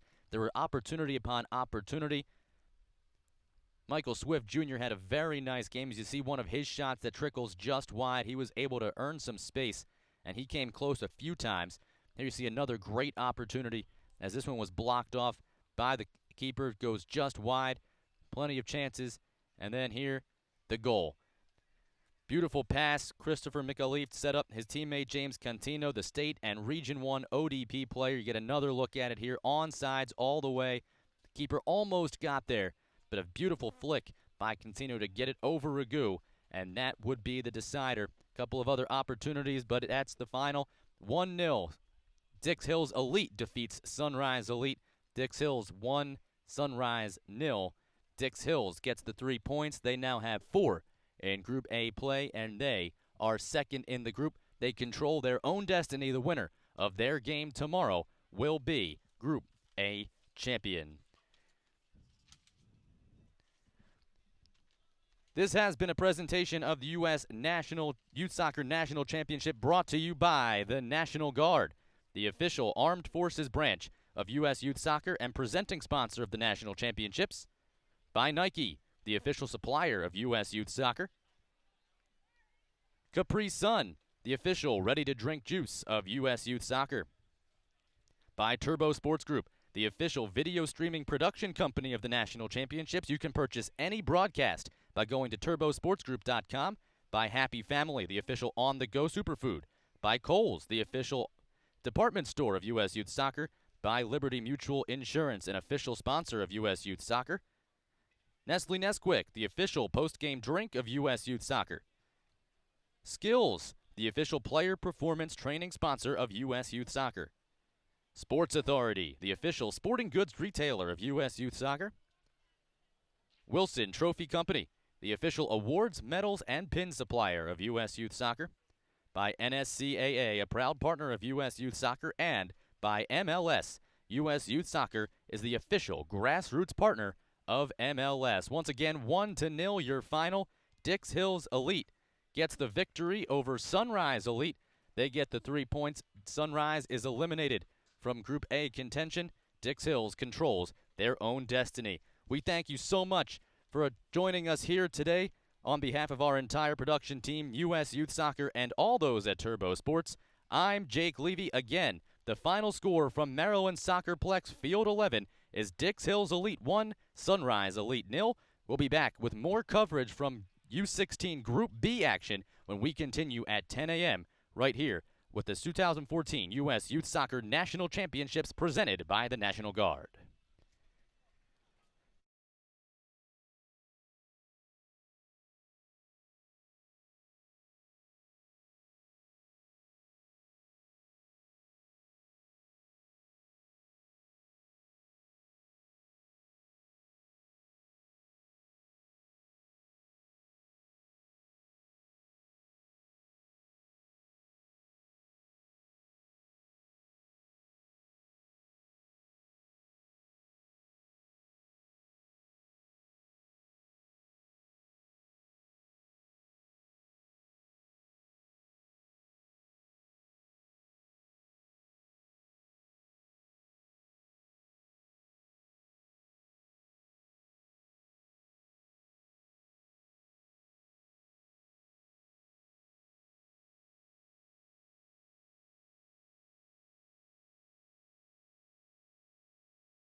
Welcome to the Maryland SoccerPlex and today's U16 boys Group B play as we continue group action in Day 2 between Baltimore Celtic 97-98, the Region 1 champion from Baltimore, Maryland, and FC Golden State Platinum, the National League Red Division runner-up from Pasadena, California. Hello, everyone.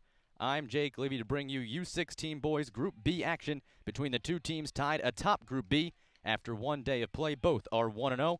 Your 2014 U.S. Youth Soccer National Championships are brought to you by the National Guard, the official armed forces branch of U.S. Youth Soccer and presenting sponsor of the National Championships. Brought to you by Nike, the official supplier of U.S. Youth Soccer. By Capri Sun, the official ready-to-drink juice of U.S. Youth Soccer. By Turbo Sports Group, the official video streaming production company of the National Championships. Don't forget, you can order and purchase any broadcast from this year's event by logging on to www.turbosportsgroup.com. The 2014 U.S. Youth Soccer National Championship is also brought to you by Happy Family, the official on-the-go superfood of U.S. Youth Soccer, by Kohl's, the official department store of U.S. Youth Soccer, Liberty Mutual Insurance, an official sponsor of U.S. Youth Soccer, Nestle Nesquik, the official post-game drink of U.S. Youth Soccer. By Skills, the official player performance training sponsor of U.S. Youth Soccer. Sports Authority, the official sporting goods retailer of U.S. Youth Soccer. Wilson Trophy Company, the official awards, medals, and pin supplier of U.S. Youth Soccer. By NSCAA, a proud partner of U.S. Youth Soccer. And by the MLS, U.S. Youth Soccer is the official grassroots partner of MLS. All these games brought to you by Turbo Sports Group. Don't forget, you can purchase any of these games by visiting www.turbosportsgroup.com. We are ready to get underway with FC Golden State Platinum, set to kick things off on the ball. U16 boys Group B play for day number 2 of the group play stage is underway right now. Both these teams got wins yesterday, sit atop the group tied with 3 points, so a very important game here today. Technically, Baltimore Celtic 97-98 has a better goal differential. They won by 3 goals, while FC Golden State won by 2. So by the tiebreaker, it is Baltimore Celtic atop the division. Remember, the top 2 teams advance, so these 2 teams looking for another point here, at least, maybe even 3, for a chance to really get a stranglehold on the group. If one of these 2 teams pulls out a victory today, they would be guaranteed to advance to the semifinals, although they would not have clinched victory of the group, as an early decision for the referee. He doesn't play the foul. A shot off is no good, as Charles Pulliam had a chance coming in on goal. Celtic in the corner working, trying to spin. That's cleared out nicely. Golden State defender Arnold Fields able to get over there and play it out for the throw. Baltimore Celtic from local Baltimore, Maryland, just 50 miles from here. They were a brand new team as of November 2013, and they have enjoyed immediate success since becoming a soccer club. They won Bethesda Tournament and the Disney Showcase in 2013 as a brand new team. This year, winners of the Maryland State Cup, and they were also able to win Region 1, and that gets them a chance to win a national championship here in just their 2nd season. A big reason why they've been so successful is because of their national team player, Keegan Kelly. He was just at the U17 men's national camp July 5th through 7th.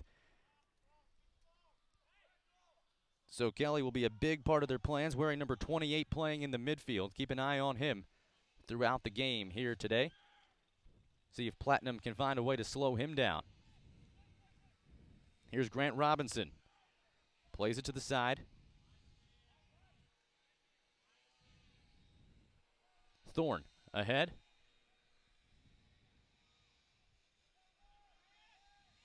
Celtic wearing the green kits, going from left to right as this is played in, but headed away by Golden State. Golden State Platinum, the runners-up in the National League Red Division. earning a chance to play here in Group B. We just saw the National League Red Division champion, Dix Hills Elite, get a victory in their second game earlier today right here on Field 11. Weigh-in.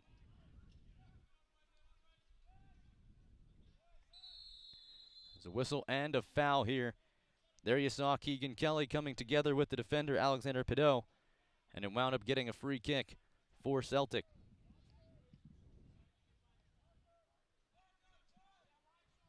Hopkins plays it short.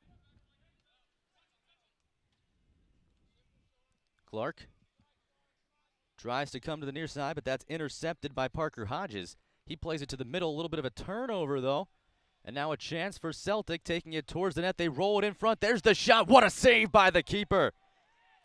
Golden State Cortez going down and blasting it away, taking away a surefire opportunity here in the early stages of our game. We see why both teams were high goal scorers in their first games, as here the immediate opportunity. Hopkins. Back to him.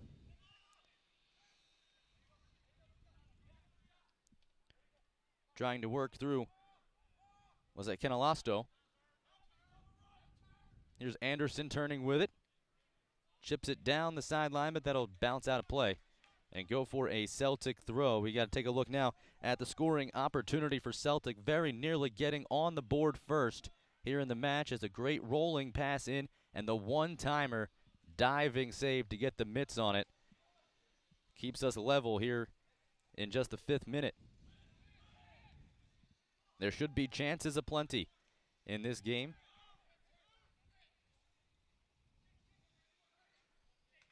Good job to hold possession there by Anderson as he turns back. Gets it to Rodriguez. Saul Reyes over the head of everybody, and that'll roll out of play. Golden State Platinum coming all the way from Pasadena, California. 2,600 miles after going 5-1-1 in Red Division play. They had 15 goals that tied Sunrise FC for the most in league play.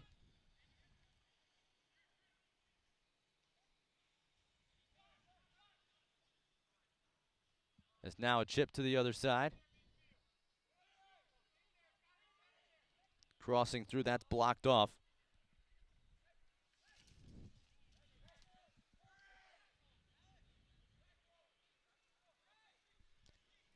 Turn now a chip, hoping for a run, but that's a bit too heavy.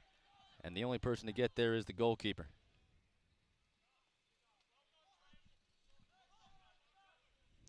And we'll take a look again here at the chance, the scoring opportunity. Look at this roll in and the deflection. And that might have gotten the defender standing right in front of the goalie. Goalie came diving in. It was a very hard shot. I thought the goalie got his mitts to it, but after looking at it again, it might have been the defender that got his leg to it and deflected it away. Either way, good team keeping as it prevents an excellent scoring opportunity. Now here's Anderson, who could have a scoring opportunity of his own. He slows it up, takes the left-footed shot. That's deflected and will bounce towards the sideline. Keeper trying to keep it in, and well done. Or no, it did get out of play in the air. Good effort there as Carson Hunt came back to try to prevent it from going out for the corner, but couldn't quite get on top of it. So we've seen one great scoring opportunity for each side now, as Anderson let the left-footed shot fly. Got blocked off by the defender, and now it bounces out for a corner. On the insert, that's low and just flown out of play, taking no chances. Charles Thorne sacrificing another corner. So the second of the match coming.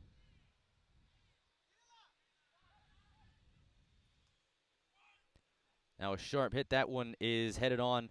Celtic got ahead to it, and that rolls it through, but can't clear it out of harm's way just yet. Now turning.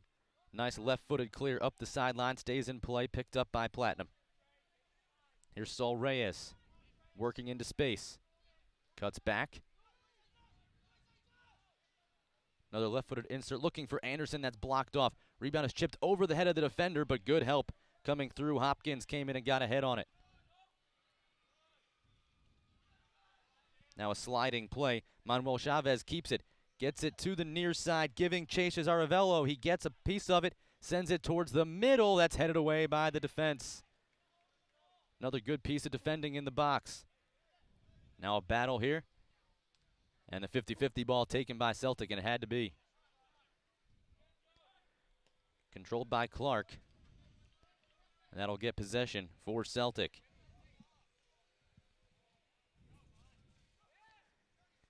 Baltimore Celtic under the direction of head coach Brandon Quaranta.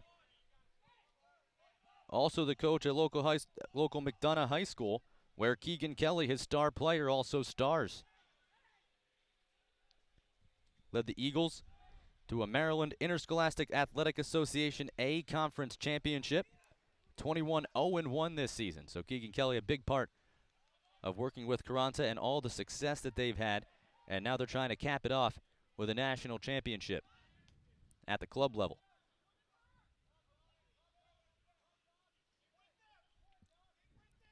There is Kelly showing off those ball skills.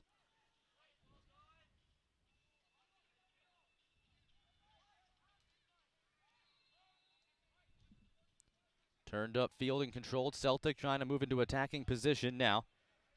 Ekin Lasaro has it taken away. Mazzone plays it wide.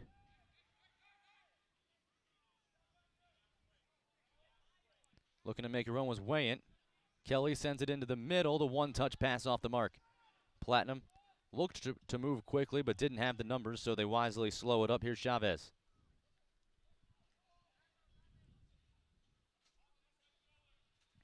Nice one-touch pass, Aravello.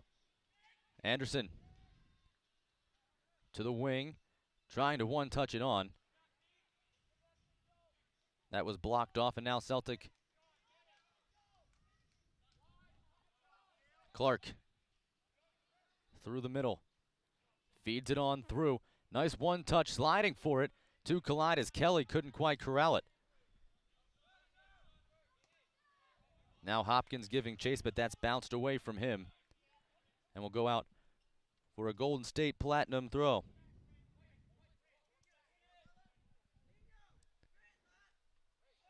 Golden State Platinum earning the 3-1 victory over Houstonians FC 98 Red in Game 1 of Group B play. That was yesterday at 10 a.m. Jacob Anderson scoring 2 goals in that game. He's got the lone scoring chance for them early on here today. We're in the 11th minute. Reminder that clock on your scoreboard is not official. All time is kept on the field as merely an estimate. It is still up to the referee to blow the final half and final times. Whistles in each half of play.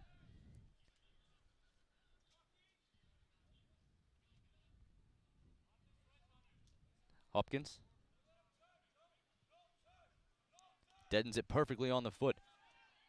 And they start the movement. Switching fields nicely. Controlled well. Celtic moving into position, but walled off as Kelly was trying to scream into the middle, and he just hit a rock. And you look at that Golden Platinum setup, they've got 10 guys stacked close to the 18, so they're playing a very conservative style and now trying to run with just 2. This is a lot of running for those forwards, but a nice play to get to it, keep it in play, and it'll just roll out for a goal kick. That's asking a lot of these forwards here as they were back inside their own circle, and 9 players were hanging all the way back by the 18, and then you try to sprint forward when you get the opportunities with those counters. We'll see if they can keep that up all game long. You got to be in excellent shape to continue to play that style for the full 80 minutes. Remember, 40-minute halves here in U16 play.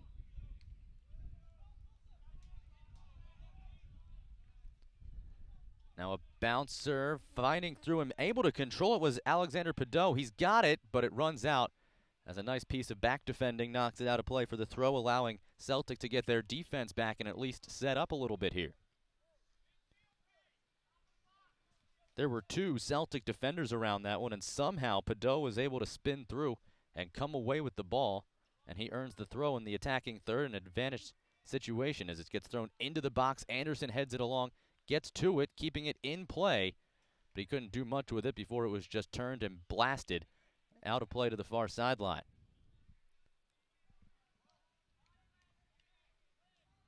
Fans continuing to trickle in here as this game just underway.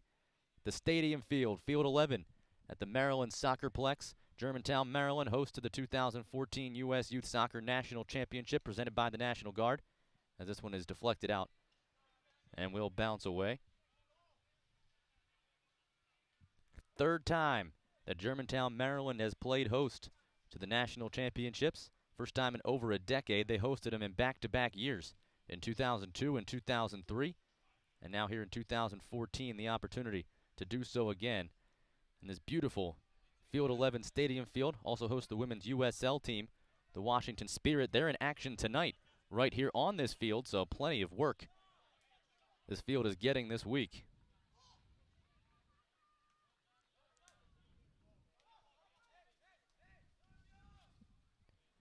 Controlled along the near side, Manuel Chavez fighting through, able to win the possession. Now he bowls over a defender, still has it for a moment, but finally wrestled away from him.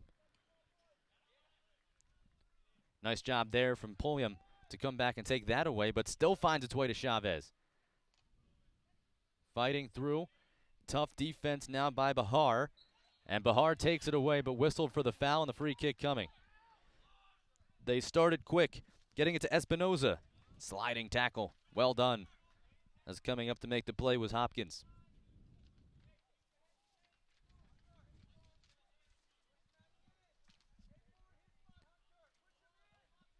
Espinoza set for the throw in the attacking half.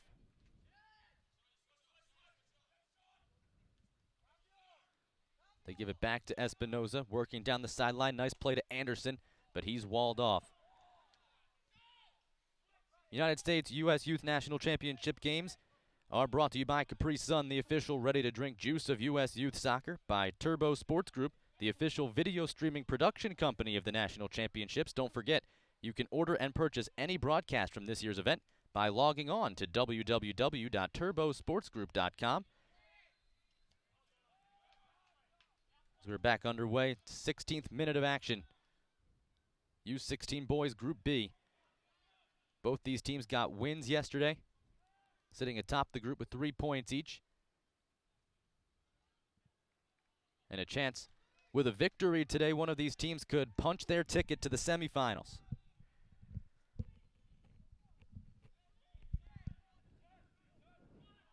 Roll it to the middle. Arevalo turning, taken away. And here comes Thorne. He plays it ahead. Is he on sides on the run? Yes, he is.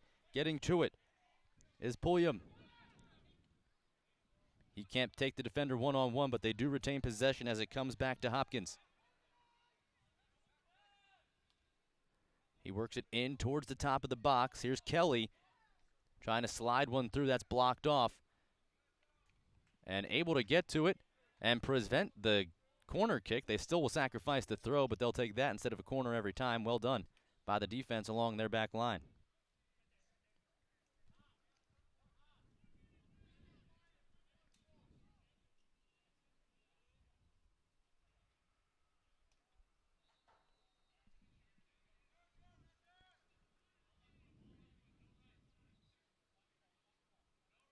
Hopkins looking for the pass, and finally it comes to him. He steps up and kicks it over to the middle.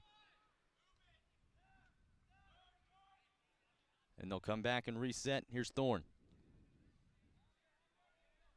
Playing it wide. Nice ball for Bahar. He keeps it in play momentarily, but can't keep possession as he's walled off, and he'll get called for the foul as he was trying to wrestle back in for the ball.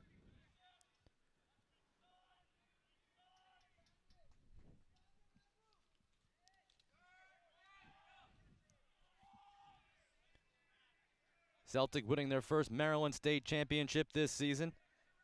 Went 3-0 in group play in the Region 1 tournament, scoring 8 goals. They didn't give up any. They had a 4-0 win over Manhattan in the semifinal match and then a 3-0 win over Synergy Football Club Academy from Vermont in the final match.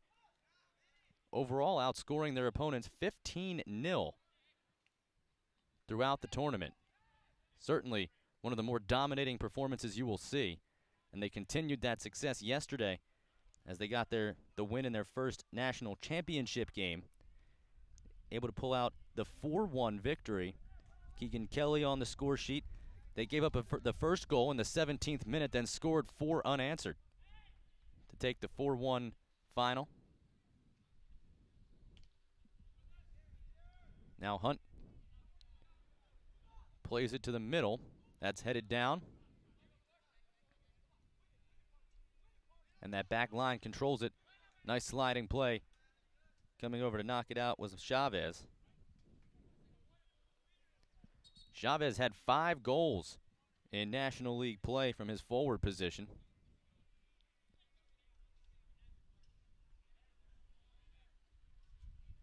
As now we've got a whistle here and a stoppage for a water break.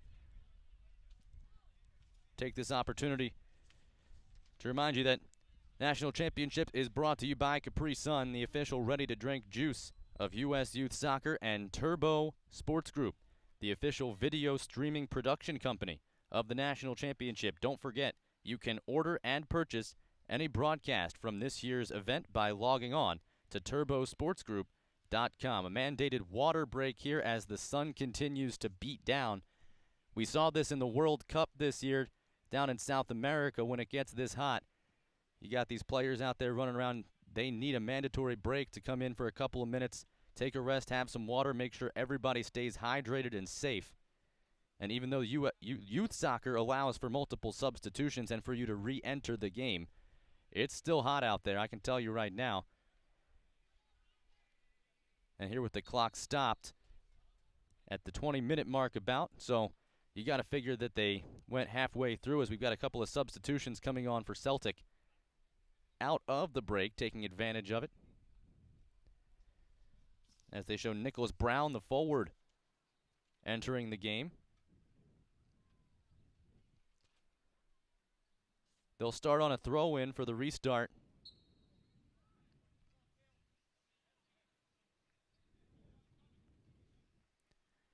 Nice little combo play, but that's cut out with a big swinging defensive boot. Couple of hops out over the touchline. It'll go for a throw. We did not see the mandated water breaks yesterday, but it was not nearly as hot, especially in the morning. It was an overcast morning. It got pretty hot in the afternoon, but nowhere near what it's supposed to be today. Estimates in the mid-90s. And you could tell when you got here early this morning and you're already sweating, you knew it was only going to get worse from there. There is a chance of thunderstorms at some point today, about a 30% chance. Not till the afternoon, though, and the skies look like they'll be favorable at least for the remainder of this game, hopefully for the remainder of play here today. We've got 2 more games here on Field 11, 2 U16 girls matches. There's Valiente trying to squeak by. He was walled off by Andrew Gregory. It'll stay with Celtic.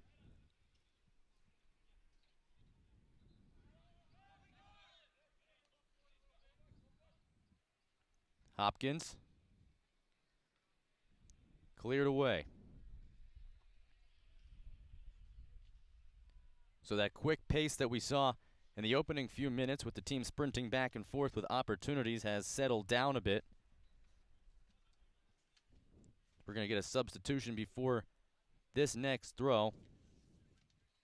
Parker Hodges coming off. Jesus Granados, another forward, will replace him. When it's hot like this, it's a good idea to get as many subs in as you can and use your whole bench. Keep guys fresh for the full 80 minutes.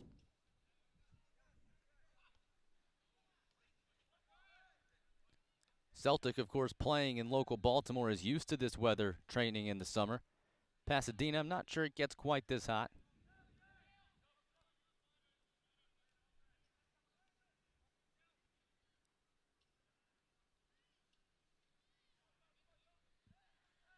Now a chip hoping for Anderson. A bit heavy, and that'll allow the keeper, Carson Hunt to come on out and play it away from him.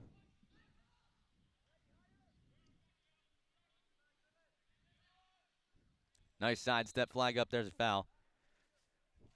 Joshua Arevalo came in, got more of the man than the ball. Free kick coming.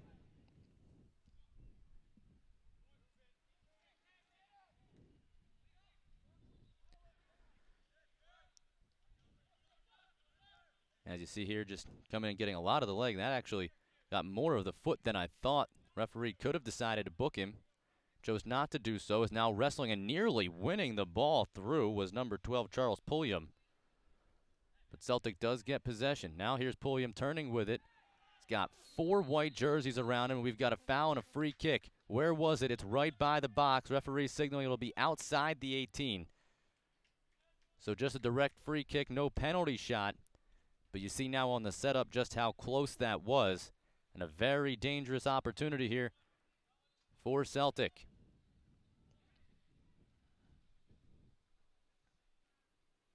Good job by Pulliam taking on 4 white jerseys and still drawing the foul as he was trying to weave his way through.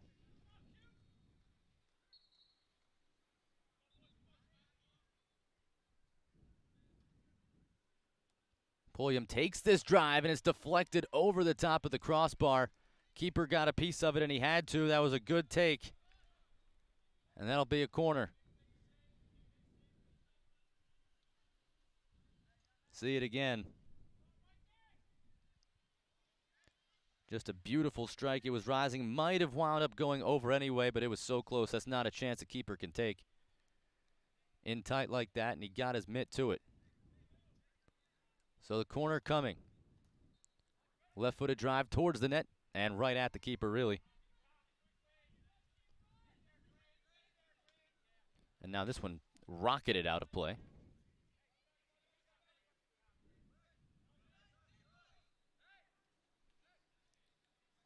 Settled by Platinum. They're going to try to get the ball out of their own half here.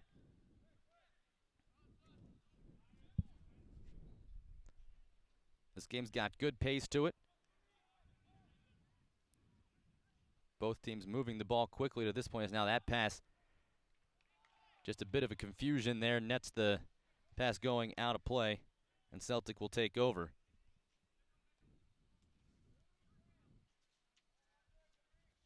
Saul Reyes that time got crossed up with his teammate.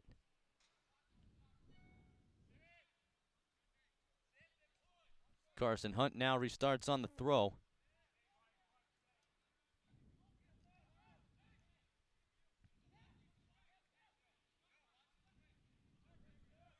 Robinson was trying to get that to Valiente, but didn't get quite enough on it. It was intercepted.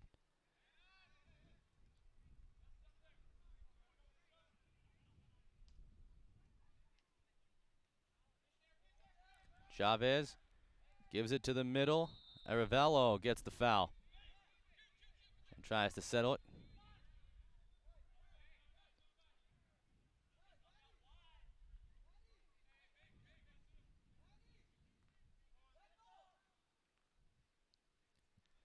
Now they'll set up everybody forward with a direct kick in their own half. And I mean everybody forward. Reyes to take it. Sends it into the box. It's headed along by Anderson into space. Able to come back and get it with Celtic and clear it for the moment. And then sliding through to knock it out, giving the team a chance to get back. It was a nice play by Cello.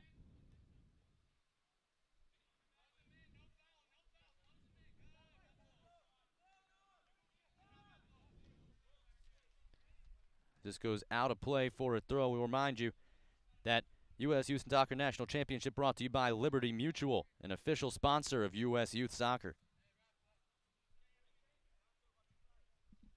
Substitution here for FC Golden State Platinum. Michello's going to come on out. And Alfredo Maciel, the defender, will make his way in, number 88.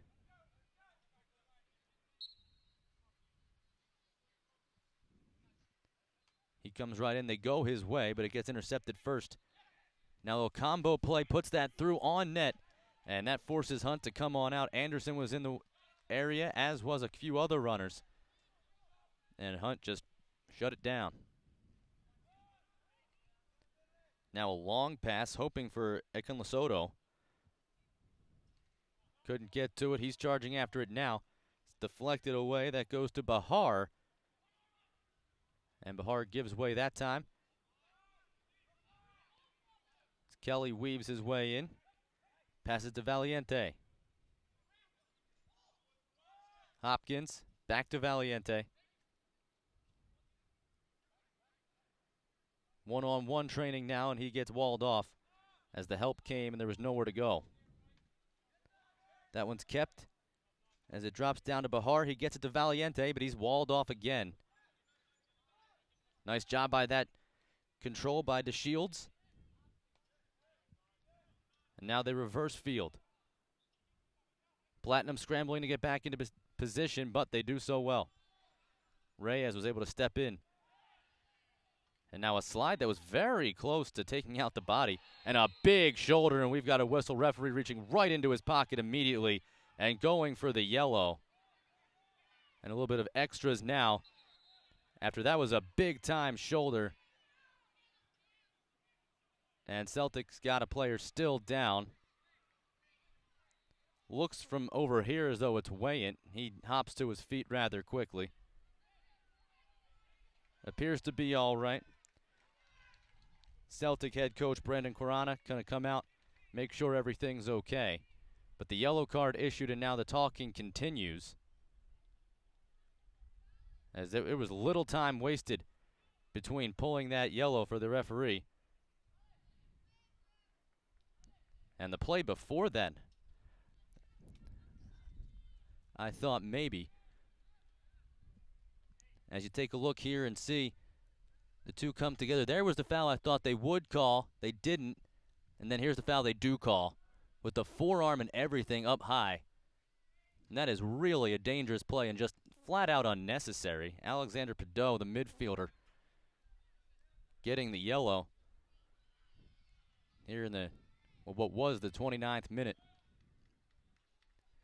It's a free kick in a pretty good spot. Of course, when the referee calls for medical attention, the player has to come out. So Wayne going to make his way to the sideline. Oscar Mota looks as though he's going to come check into the game. He might be coming in to grab Pedot. And it is Wayant, but he comes over, stands right next to the fourth official. Going to grab some water first, but should be set to come right back into the game as soon as possible. In the meantime, here's the free kick. Kelly's going to take it.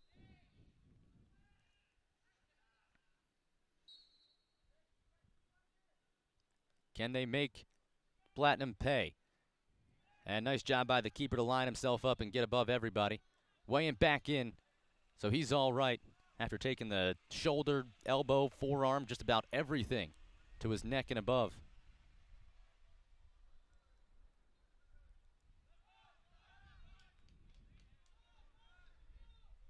Now Platinum trying to build from the back. Comes to the near side. Maciel gets it back on a nice one-touch pass. Chips it ahead, hoping for Anderson. But he can't be the first to get there. Is coming back and making a nice play with Thorne. Knocks it out for the throw.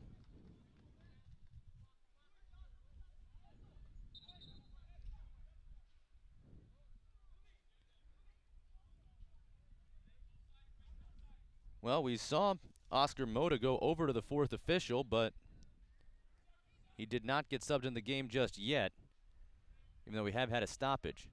Now a goal kick coming. Reminder, U.S. Youth Soccer 2014 National Championship presented by Happy Family, the official on-the-go superfood of U.S. Youth Soccer, and by Kohl's, the official department store of U.S. Youth Soccer. 32nd minute, still no score. Our Group B Day 2 action. These two teams scored a combined 7 goals in Day 1, but nothing so far here in the first half, as now Mota does come on. And indeed, he comes on for the recently cautioned Alexander Pedot.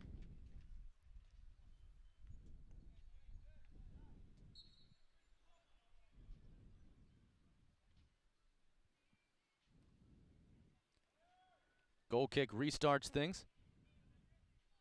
as heading over to get it was Wayant. He blasts it forward, tight roping down the sideline. Saul Reyes turns it back and is able to get the deflection to earn the throw.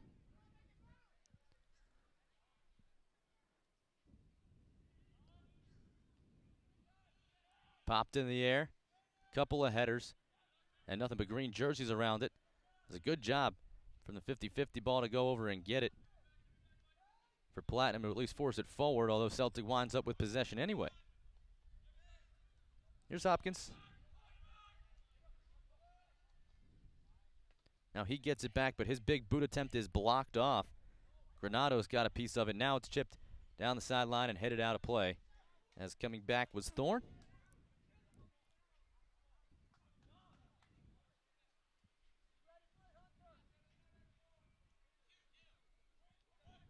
Maciel up to throw it in. And jumping up was Valiente, but all he does is head it on beyond the end line. So that means a corner kick now. And a chance for Platinum. They started quick. Celtic may have been caught off guard, but the shot taken by Andrew Gregory falls harmlessly into the waiting arms of the keeper. Carson Hunt barking out orders to his defenders, doing a good job there of noting the quick start on the corner kick, taking it up high, and they were ready.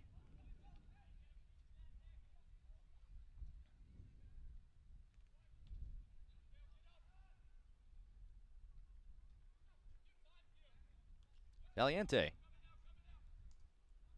trying to thread one through for Kelly, but can't quite do so now, can he? Seeing Kelly continuously switch fields, trying to find ways to sneak himself into the action. Right now playing down the right side. As that one's taken away. Sent towards Anderson. He gets to it, trying to turn it. A little bit heavy of a first touch and can't control it. Valiente gets to it for Celtic. Now this one played up the middle, trying to squeeze through. Akinlasodu got through the midfielders, but couldn't quite crack that defensive line as well. Bit ambitious, trying to take on about 8 guys all watching you. Platinum is certainly going to make you be creative to beat them with the numbers they carry back and forward.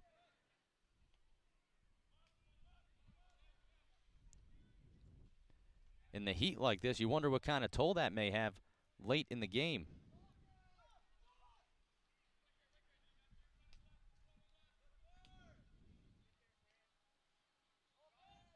Turning with it. Arevalo. He gives to Rodriguez. Rodriguez close to grabbing that with the hand, and referee, after watching for a moment, decides that's exactly what happens.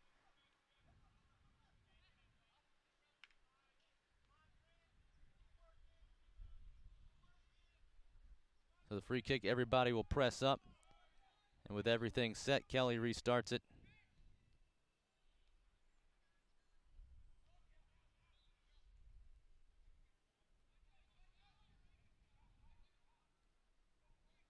Kelly in the middle. This one's sent towards the box, keeper out. And he'll pull it in with a couple of Celtic forwards inching towards him. Approaching halftime here, still scoreless. U16 boys Group B play. Baltimore Celtic 97-98, the Region 1 champions. And FC Golden State Platinum, the National League Red Division runner-up.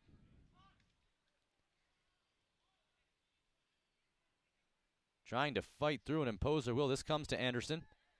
Tries to turn back, but that's cut away. Still finds its way back to Rodriguez. Turning. And leading nicely as this one is played on to Maciel. Nice little cut move by Arevalo. He gets towards the box, gives it across. Rodriguez takes a step, takes a shot. And right there, in perfect position, was Carson Hunt.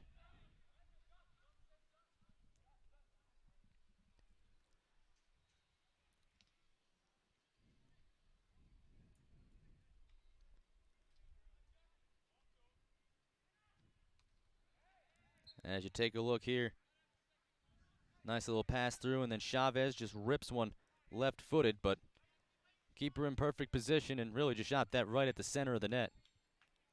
We got a substitution before this free kick. Akinla Sodu going to come out for Baltimore Celtic. Rafael Mazon, a midfielder, checks in. So Akinla Sodu listed as a forward.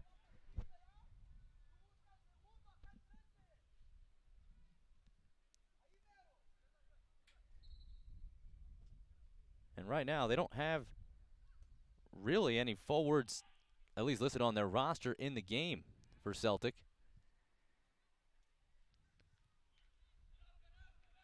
Six midfielders and 4 defenders on the field right now. Maybe perhaps trying to open things up with some passing and speed. Now they get it along to Kelly. Stops, changes direction, left-footed roller, keeper. Plays it risky there. Didn't want to deflect it if it was going to go out, but that was very, very close. And if he decided at the last minute that was going in, I don't know if there was much he could do there, but it worked out for him.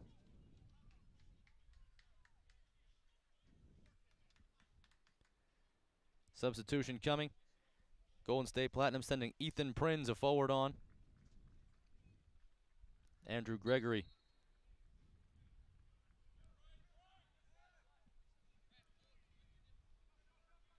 Restarts play, and now Golden State moving forward. Just a couple of minutes left here before halftime, still scoreless. The one true opportunity for Celtic came very early in the half. Since then, we've seen a couple of shots on goal, a couple of set-piece opportunities. Saw one direct free kick from about 20 yards out that came close with a nice defensive play by the goalkeeper. But other than that, it's been good defensive play on both sides, which for two teams that scored a combined 7 goals on day one, both with 3 points in their respective victories. Interesting that you come away scoreless potentially here in this first half.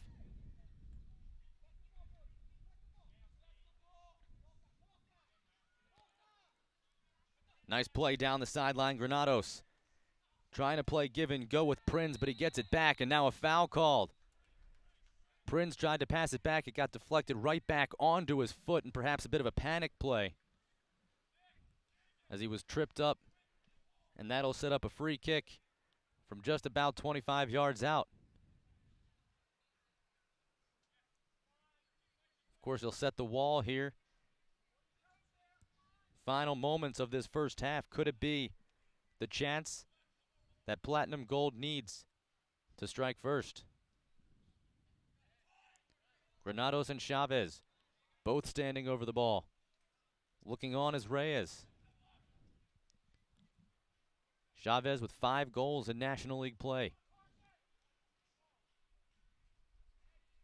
A bit of a conversation. Plenty of space in the middle of the field as the 3 Platinum break up how they want to do it. A triple fake. They get it back to Granados. The shot, it's in! The misdirection, and Granados takes advantage, blistering the upper 90. No chance for Carson Hunt. It's 1-0 FC Golden State Platinum. The 3 put their heads together, and that's what they come up with. A brilliant take on the set piece in the 40th minute. And the foul at the close of the first half allows FC Golden State Platinum to strike first. Take a look at this one more time as you see Chavez fakes and then the little kick pass to get the ball rolling, and Granados a missile into the side of the net. No chance for Carson Hunt. Of course, all eyes will be on Chavez, knowing that he was the leading scorer in the National League. So when he fakes it, everything kind of gets confused, and then the little kick pass with no one else around him, and with that ball rolling towards him, Granados did not miss. Now Chavez giving chase. Chance for something else here before the end of the half. That's headed away, but not out. Now the big clear. We'll boot it all the way down the field. They will announce how much stoppage time is left in the second half on the board, but they do not in the first. It's entirely up to the ref on the field when he deems it the conclusion of play. Anderson wins possession. Reyes.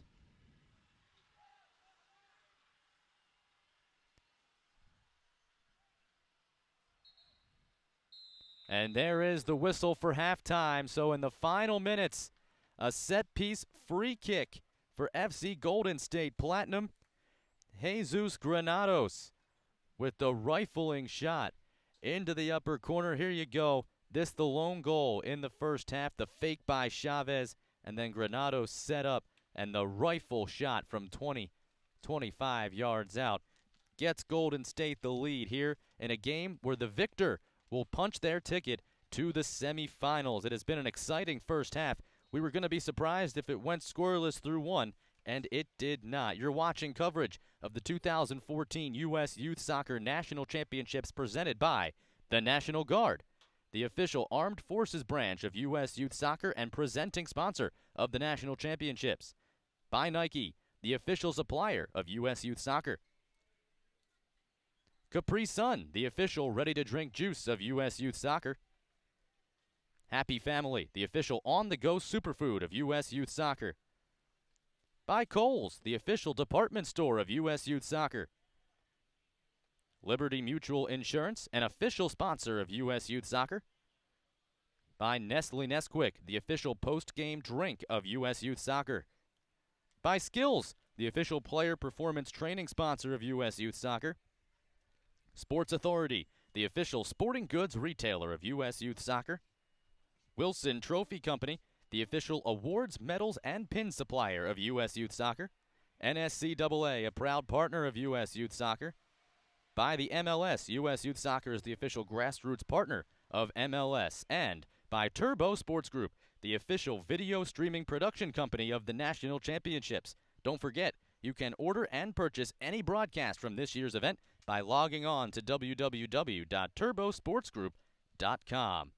1-0 your score after 40 minutes of play. FC Golden State Platinum with the late goal in the first half. We'll have that and the full highlights for you coming up after this short break.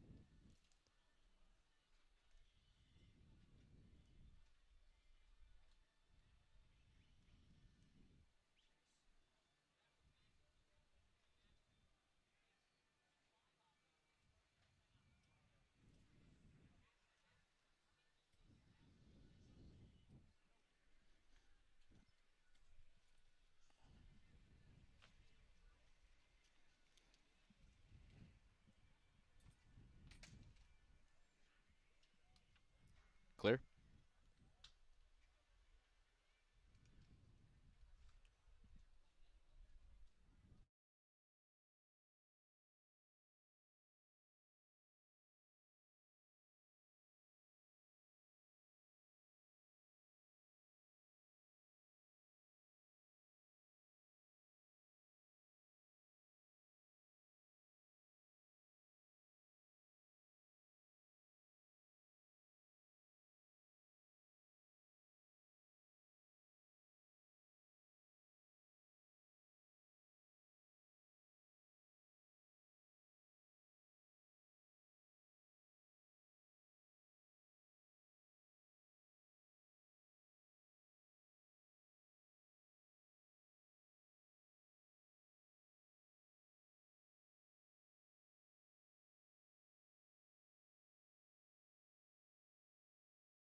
1-0, FC Golden State Platinum leads Baltimore Celtic 97-98 after 40 minutes of play. Hello, everyone. Welcome back to Group B U16 match. Let's take a look at the highlights from our first half of play. There was only one goal, but plenty of opportunities to go through. Celtic got the first real opportunity here as you take a look. A tremendous shot right on the net after a beautiful roll and the save. The defender getting in the way. Look at this in slow motion. Just a beautiful cross from Kelly. Looks as though it's going to go in. Keeper wasn't there, but the right thigh of the center back getting in the way and deflecting it out. Then off a set piece, another opportunity. Goalkeeper getting up and deflecting it out. It may have gone over anyway, but that wasn't a chance they wanted to take. Then off a corner kick, the quick take. This shot came in. That was really the first shot for them. And then Golden State working it in, gets another shot on, but that was right at the keeper. Carson Hunt playing well, and then here's the goal. After the misdirection from Chavez, it was number 16, Jesus Granados, who pounded the back of the net. Might have actually been deflected off the wall as you look at it from that replay, but that made it 1-0 in favor of FC Golden State Platinum. So they have the lead. If there is a silver lining for Celtic, it's that Baltimore Celtic gave up the first goal in their game yesterday. Went down 1-0 in the 17th minute to the OPE Green Eagles, and then scored the next 4 goals for the 4-1 victory. So we'll see if maybe that trend can continue for them. They've got a full 40-minute half here to correct the deficit. They trail 1-0 wearing the green kits. They'll now move right to left. Your scoreboard in the top screen says 1-0 Celtic. It is the opposite. They trail, and there it says 1-0 FC Golden State Platinum, as we are set to start the second half of play on the referee's whistle. And with that, the Baltimore Celtic 97-98 get it going. A team that had adversity yesterday, giving up the first goal in the national championships, but then scored 4 straight. We'll see if maybe FC Golden State Platinum has poked the bear as they kick it deep. Of course, Golden State Platinum also got their victory. They won handily 3-1. And they led the whole way wire to wire. So Celtic 1-0 when the opponent scores first, and FC Golden State 1-0 when they score first. Something's got to give there. And remember, whoever wins this game, if there is a winner, would clinch a spot in the semifinals. Wouldn't necessarily clinch the group title yet. In the other game right now, those OP Eagles are leading. They've got a 2-0 advantage over Houstonians FC 98 Red. So Houstonians, who advanced as the Region 3 runner-up. This one rolls out of play for a throw for Celtic. Could find themselves, Houstonians could, out of contention after 2 days. No matter what happens here, both of these teams will have a chance with a win tomorrow to advance. This is played towards the center, knocked down but controlled by the defense. And now a nice play as Arnold Fields comes through and just rakes that across and will go out of play for a throw for Celtic. We knew Golden State Platinum could score 15 goals in National League play. We also know that Celtic doesn't give up all that many goals, as our clock on the scoreboard is not official. Remember, the referee keeps all time. So his clock is running, although ours is not started yet. Is now, this one is sent back. Here's Anderson. Kelly cuts it out. Ahead, Pulliam tries to send it back to Kelly. That's intercepted. Golden State Platinum, nice turn there by Oscar Mota, the substitute who came on after the yellow card was issued to Alexander Padot. Padot is back in there as well, though, and he fights and wins that ball. Now using his forearm, gains some separation, and he's going to win the foul. So jostling for position there, Padot was headed towards goal, and the foul was called, so another free kick in a dangerous spot for FC Golden Platinum. This is how they scored Golden State scored their goal off a set piece from right around this area. They had the three at the top, and they used Manuel Chavez as some mixed direction, then had Saul Reyes flick it back for Jesus Granados, who laid a rocket into the net. That came just at the closing moments of the first half, so still fresh in the mind of the keeper, Carson Hunt. And Chavez around the ball again. This time it looks like they're going to go a little more straight up, as Chavez just lines up to take it. He sets it in. It flipples all the way through and on the hop. An important stop there by Carson Hunt. That took a bounce and wound up directing right on net, and Carson Hunt had to be alive, and he was. Great awareness by the keeper to take what should have been an innocent little bouncer into a save. Now the header flicked on back. It's Cortez with it.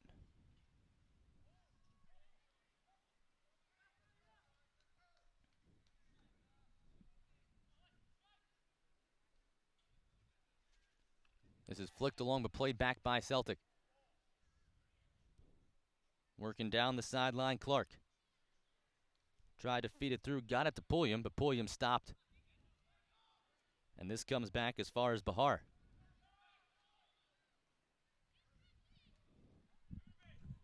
Now a nice play through the legs, earning possession. Little nifty move there, gets it over to Robinson.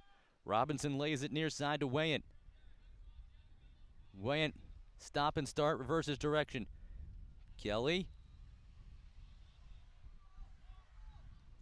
In tight. Here comes a Canelo Soto.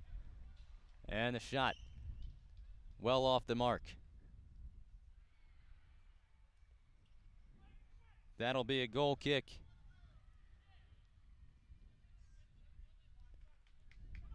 Jacob Anderson, slow to get up.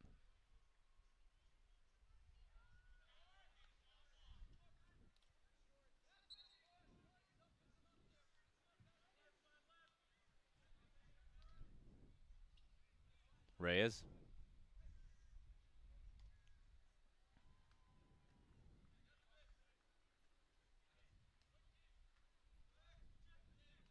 Reyes again, this time gives it up. Kelly in a dangerous position. He gets to it. Can he get the shot away? He crosses over open net, and he lays it in the back of the net. Kelly levels the game.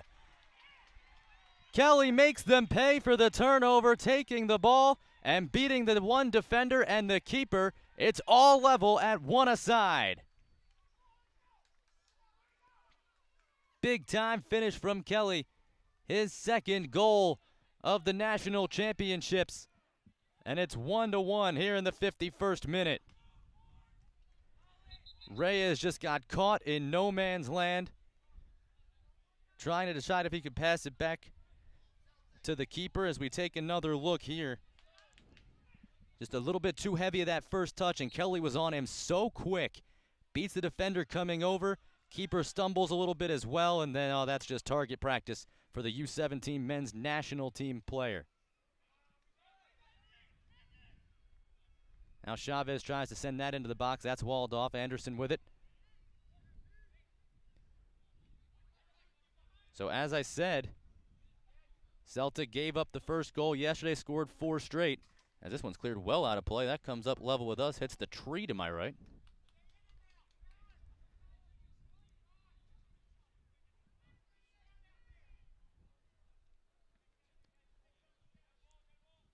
Golden State going to have to regroup now. And Reyes, who's been so good in this game, he got the assist on the goal. Just sometimes the closing speed of Kelly was really on display on that finish. That was all Kelly, just seeing an opportunity and taking it.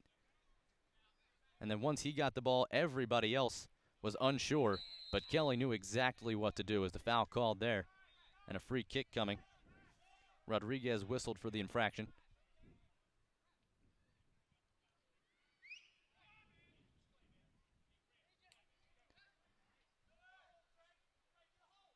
Kelly plays the free kick down the side. Reyes kicks it out, and we'll see. And they say that went over the back line, so a throw. Not as harmful as I thought, as now this shot is deflected and it makes it difficult for the keeper. Grant Robinson just hit a low line drive that kicked off the heel of the defender and popped in the air, made it more of a changeup. Nice job by Cortez to stay with it.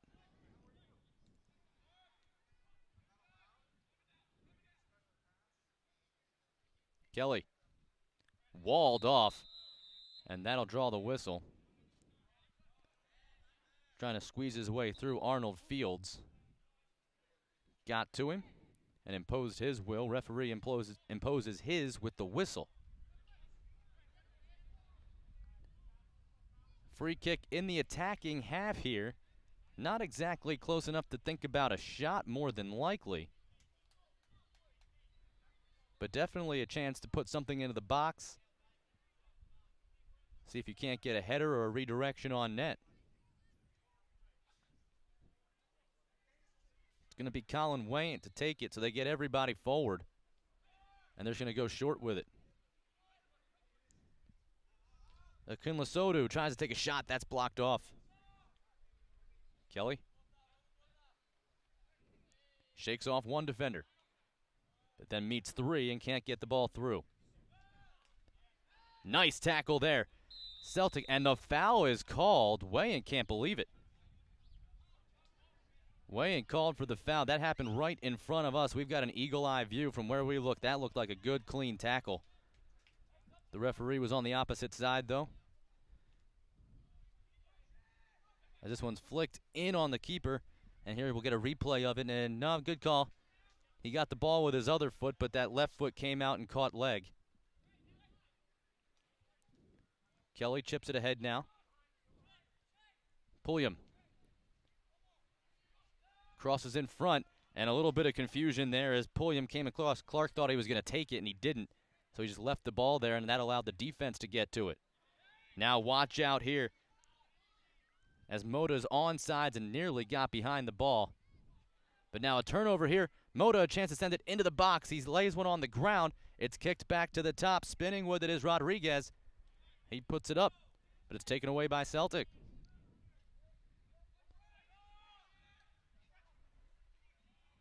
Now that pass was searching for Akinla Sodu. He may have been offsides anyway. As Kelly wins that ball. Keeps possession of it. Defender tripped, but Kelly was already down. Didn't do anything on purpose. Play on. Now this one leaks through. It's Pulliam, and they're going to throw the whistle. And I believe we're going to have a yellow card here. And yes, indeed. Referee might have wanted to play the advantage there, though, as Pulliam came running through, and he was one-on-one. But the yellow card caution is shown. And the referee continuing to have a conversation. Looks like Chavez is the one getting booked. Let's take a look here.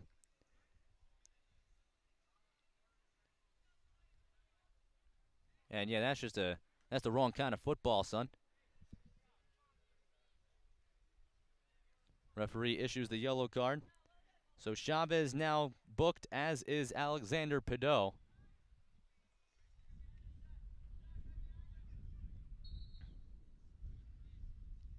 Kelly on the direct kick. Short hopper, and it just misses the side of the net. The keeper tried to almost play it like a penalty kick and dove to a side. They had the wall on the other way, and Kelly tried to go far post. Keeper dove near post, and it very nearly cost him. The deflection helped out as it goes out of play for the corner.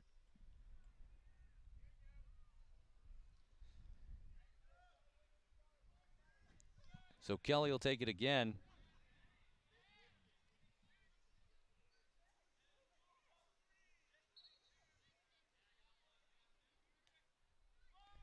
Takes it across the goal, just carries a bit too far, and that's headed along, forcing it towards a place that's out of harm's way for the moment.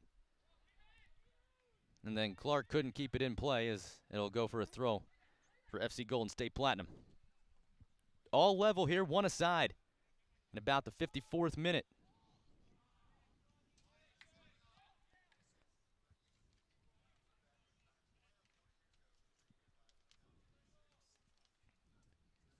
Turning with it now.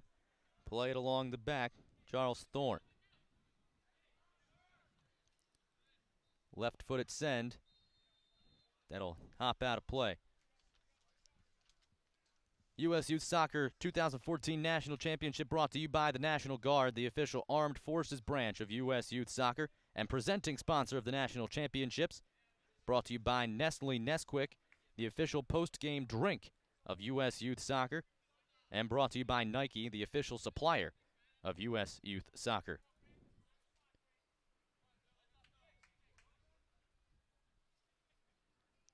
Throw in, ready to restart play. As it goes to Chavez, and he tries to quick turn it. Kelly cut him off and forced him to boot it out of play. It will be a Celtic throw. Well, we told you to keep an eye on Kelly in that first half, U17 men's national team player. He was a little quiet in that first half, but I've called his name several times here in the second. He's got the goal for Celtic that's leveled this game at 1. As now all of a sudden Celtic in an attacking position, and referee says play on. It was Granados who was tripped up in the box with the ball. Referee allows play to continue. Kelly trying to work his way through, and he is just muscled to the ground. Taken away by Fields. And now coming back, and I think we've got a card. And indeed it is Celtic, number 11, Colin Wayant, given the card after he came in hard on Arnold Fields. Another card issued by the referee, so he is really trying to get a stranglehold on this game. Let's take a look at this again and see if we can find what the referee found to be the problem. See a shove to the ground there. He gets back up, and yeah, they just got all leg. It's a poorly timed tackle, really.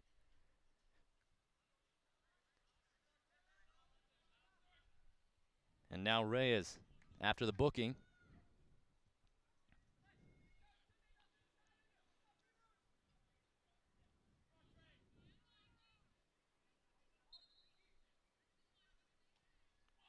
Puts it into the top of the 18, deflected away, but controlled by Platinum. Now a long shot will just come in harmlessly into the arms of Hunt, as Oscar Moda tried something a bit ambitious there from nearly midfield. Maciel ready to throw this one back in.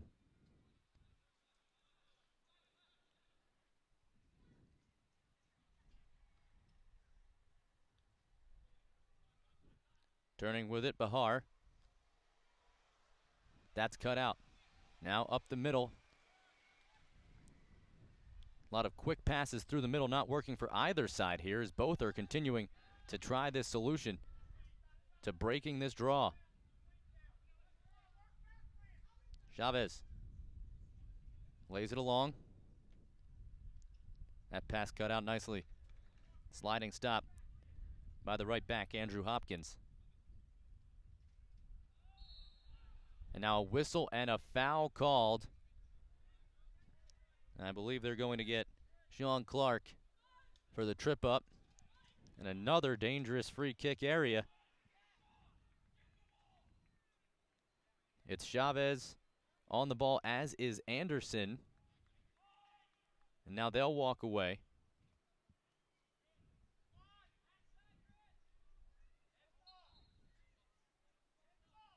As you see the foul here. Here's the direct kick, headed up in the air. Keeper comes out and grabs it.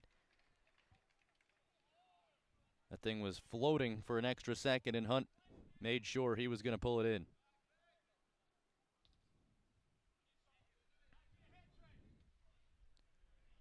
Now knocked down, surging after it is Kelly. He's run off with the shoulder. And an easy call there for the foul on Moda.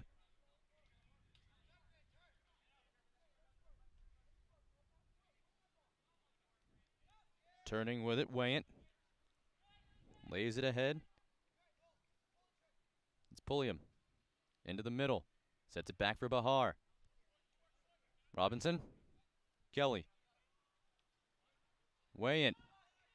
In deep. Gets something into the box here, but a bit too heavy. And couldn't really angle that the way he wanted. Sails out for a goal kick. Good bit of passing there. Set up.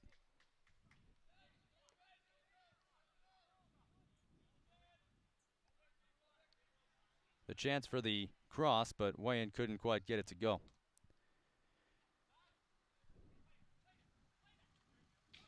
Now Moda has this one run off his foot, and they'll say that kick will belong to Golden State. And now they ask the line judge, and the referee, after initially giving it to Golden State, asked the line judge, and the line judge ruled it in favor of Celtic.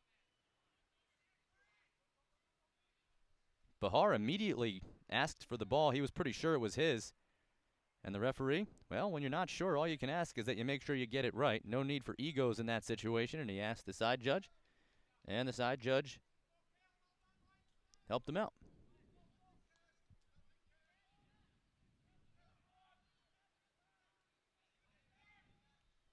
Anderson, who played as a forward much of that first half, is now hanging back more and playing in more of a midfield role. As this is sent deep but controlled by Platinum. Kelly intercepts that pass. Showing off the foot skills as he gets through two, but can't keep going. And he remains down for a moment as Platinum comes away with the ball. Now a send into the box, hoping for the goal scorer Granados, but Hunt was out to get there first. Clark trying to move around one defender, couldn't do it. Got the ball through, but he couldn't get by himself. Anderson. Clark giving chase. Screaming up the sideline now was Gregory, but he gets that cut out, falls back as far as Anderson. Back to Gregory. That pass stolen by Bahar. Tries to get it to Kelly, intercepted. And now a shot from Chavez, a little bit too far outside, and no real threat to the keeper Hunt as he just falls to the turf and pulls it in.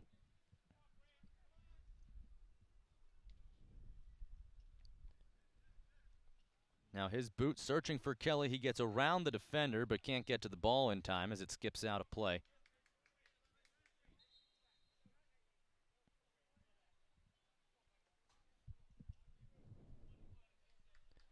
Try to check on the other game in Group B action going on right now.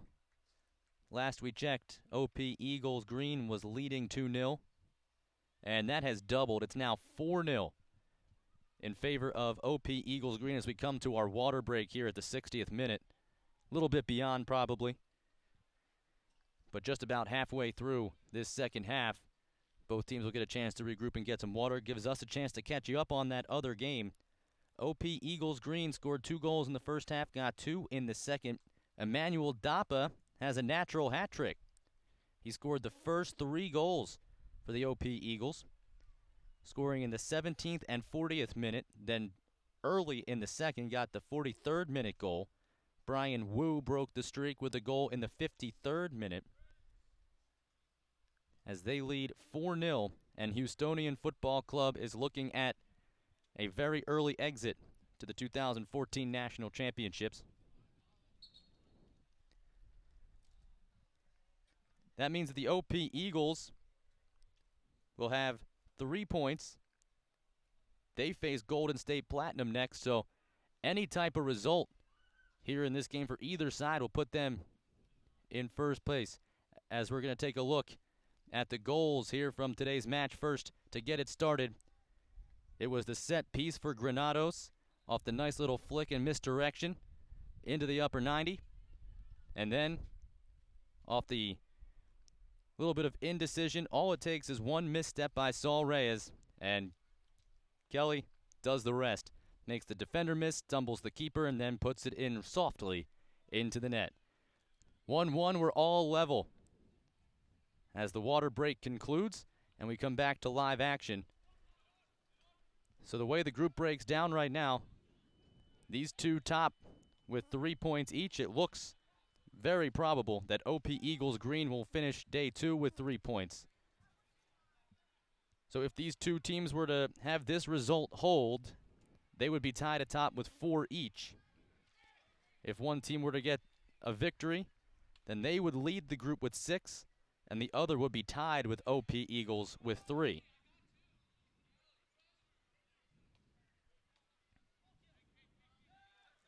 Celtic.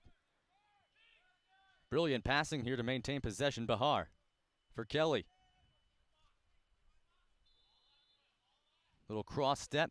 Rolls it into the box. One-time shot blocked off. Another chance. It slides out. And Anderson able to get to it and clear it away. What a chance for Pulliam the third. As Kelly set that up with a perfectly placed ball, but the defense was timely.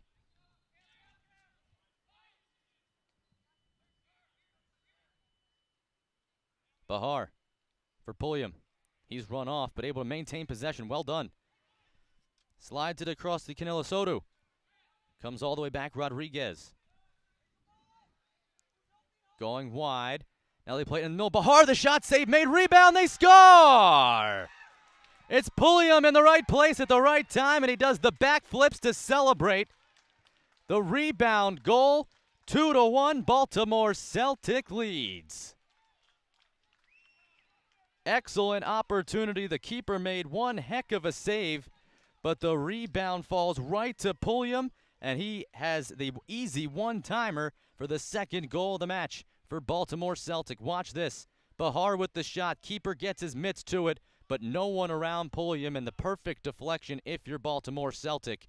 And then the nice backflips are the icing on the cake as they take the 2-1 advantage here in the second half.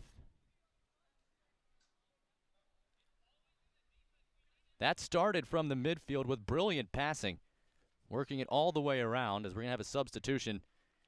Joshua Arevalo, who started the game, is going to come back on for FC Golden State Platinum. Celtic putting themselves in the position to perhaps grab a stranglehold on the group. Celtic's final match tomorrow is against Houstonians FC, who, by all accounts, have been eliminated from group play unless they can have a major comeback, trailing by 4 goals in the second half over on field 12. As that time, trying to fight through and couldn't quite do it without getting the foul, apparently. Must have used some type of shoulder or arm to gain separation. He's still talking to the referee about what he did wrong.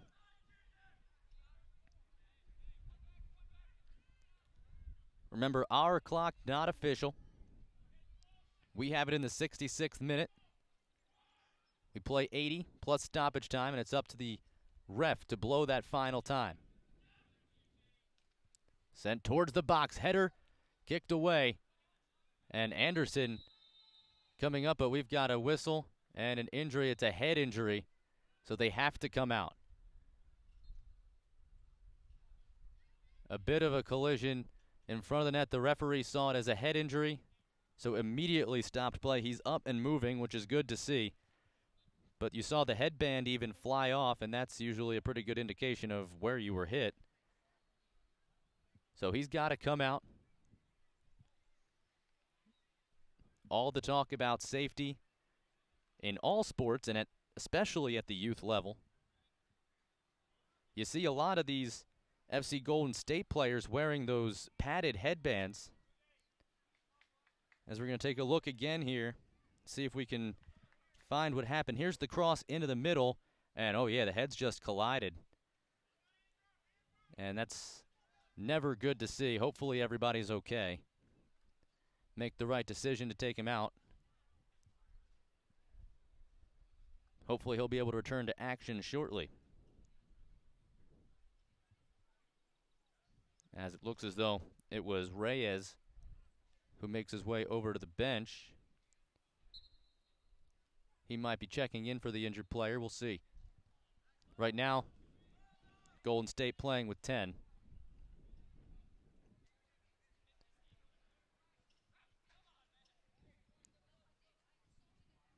As Brian Espinoza plays that out. Jacob Anderson, the injured player, over by the fourth official. Now this is controlled by Lucas Rodriguez. Sends it back. They're going to try to chip it ahead. Knocked away, but only momentarily. Chavez plays it into the middle. Controlled. It's Pedot. Here's a shot, sinking, and down on it is Hunt. Boy, that thing just fell off the table at the end, and Hunt had to dive down as Anderson returns to play, and that's great news.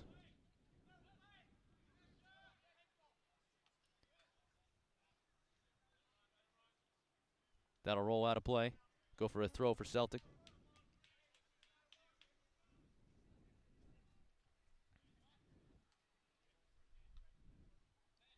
Pulliam tried to turn that. It was blocked off, but Celtic retained possession. Now a miss hit here, and look out. Here comes the already goal scorer Granados. Does he have another one in him?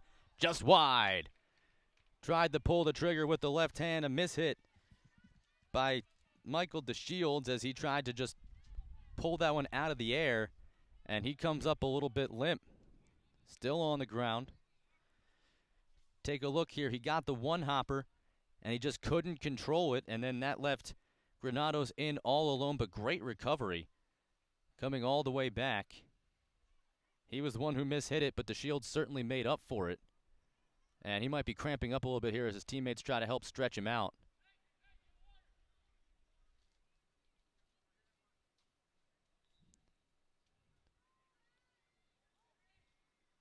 Goalkeeper taking his mitts off, probably because it's 95 degrees outside and those hands certainly get sweaty.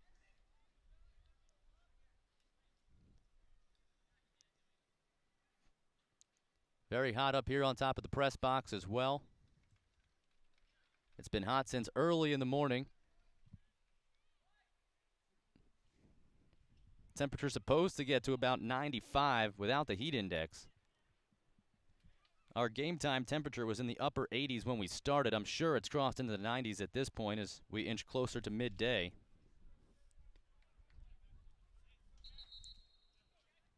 And you hate to say taking advantage of the injury, but both teams certainly utilizing the break in play to grab some water. That was the first real sign of cramping we've seen in our 2 days of group play here on Field 11, which is surprising considering in the middle of summer how hot it can get. But yesterday, a very calm and comfortable day. Today, a little hotter.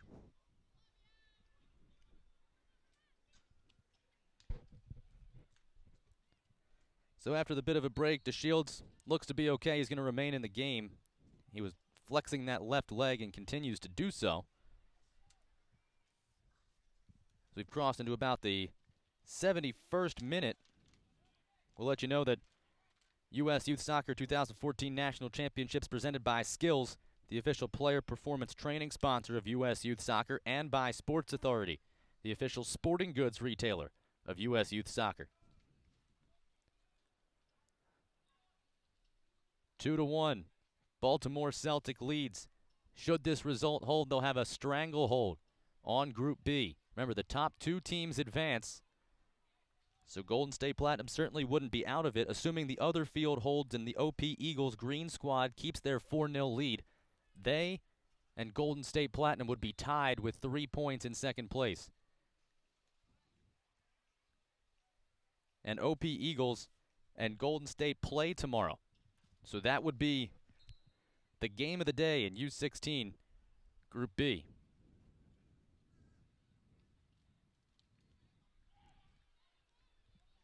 Now headed down. U16 has some great games set up for tomorrow. A rematch of last year's U15 championship game in Group A, where the winner will take Group A. Dix Hills Elite from New York taking on Santa Barbara FC. White, as this shot is rocketed over the top of the post. Boy, that thing came out of nowhere and really wound up closer to the target than I expected. Wayant from his defensive position getting a hold of one. And then obviously in Group B, the game I just mentioned, FC Golden State Platinum and OP Eagles Green would be battling for a spot in the semifinals and even potentially a chance to win the group based on goal differential. As Christopher DiMartino checks in a defender, he comes in place of Charles Pulliam, the man who scored, as it stands right now, the go-ahead goal. So they go a bit more defensive here, taking out a forward, replacing him with a defender. as we get into these final 10 minutes here, perhaps trying to just hold on and take the 2-1 victory. Anderson settles, has it taken away. Thorne looking ahead, comes to Kelly. Kelly lays it towards the corner, giving it a run as it can Lesotho. And decision time now to be a goal kick. Both guys kind of stabbed their foot at it at the last second. Had it gone out untouched, it would have been a goal kick, so that's the way they stay with it.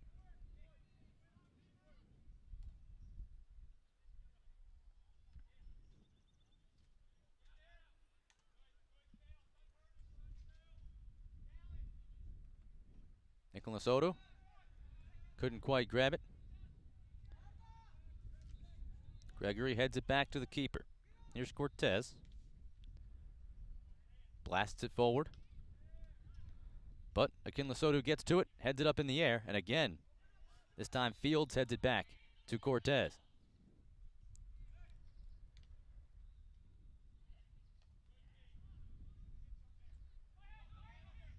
Kelly in behind the defense, the first one to it.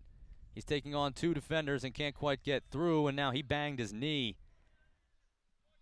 And that certainly doesn't feel good, as he and Arnold Fields came together. Fields walks away unscathed, but Kelly took a little bit of a shot there.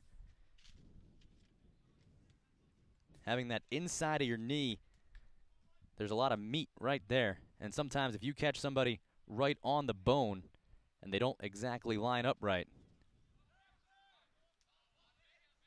As Wyatt gets to it. Serves it. Pass for Kelly, deflected, but only as far as Wyatt. His pass blocked off. That comes back to DiMartino. His pass into space is intercepted. Now Anderson starts it back. Here's a chip towards the box. It gets through. Look out. Diving save by Hunt. That thing found its way all the way through, and Hunt came up big, denying Parker Hodges of the tying goal. Now into the box it comes, and that goes over everybody. Take a look at this again as Hunt keeps Celtic in the lead. Perfect pass through everybody, finds its way right onto the foot of Hodges. And Hunt had to be quick.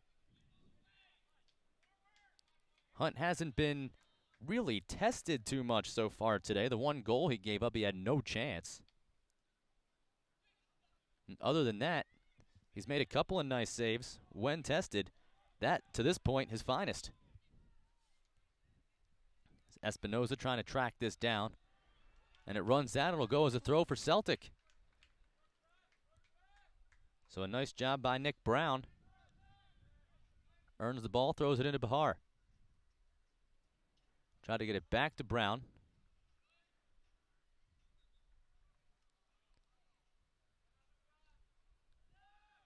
Served away, looking for Anderson, but that's cut out. Nice job by DeShields, who's shown no ill effect since going down with that cramp. Wyatt looking for Kelly that time. 2 could not connect. Substitution coming. Joshua Arevalo appears to be headed off. And no scratch that. This change is going to come for Baltimore Celtic, so Lesotho is going to make his way off, and the forward will be replaced by midfielder Quentin Valiente, who started this match.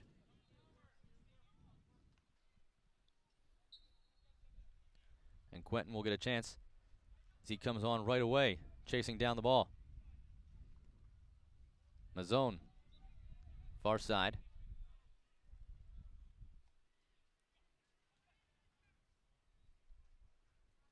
And that one's run off as Arevalo tried to take it through, but it didn't go out.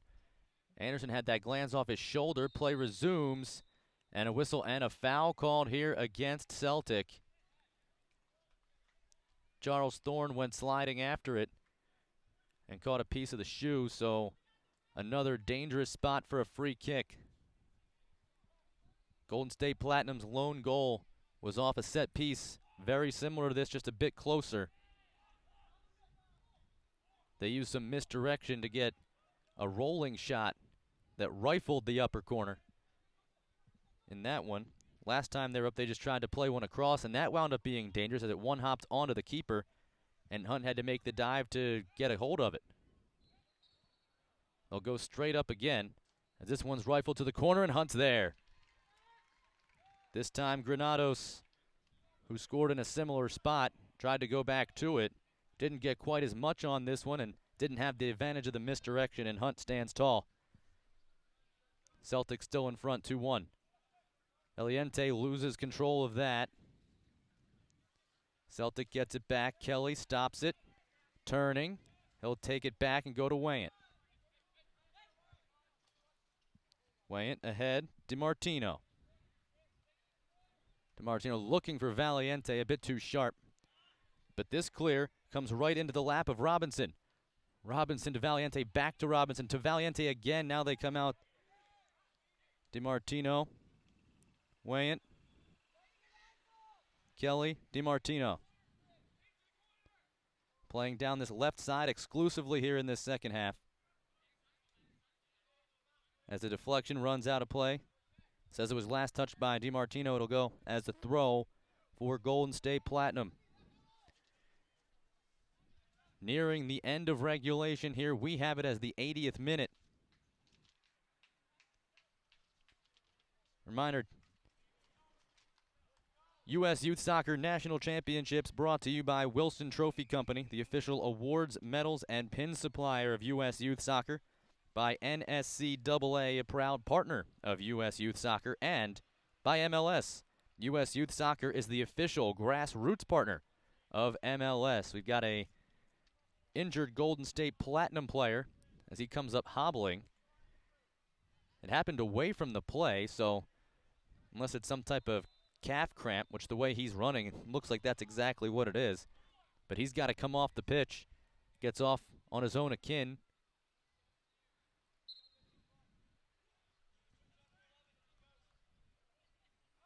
Now they'll throw it back to Cortez and start from there. Fields.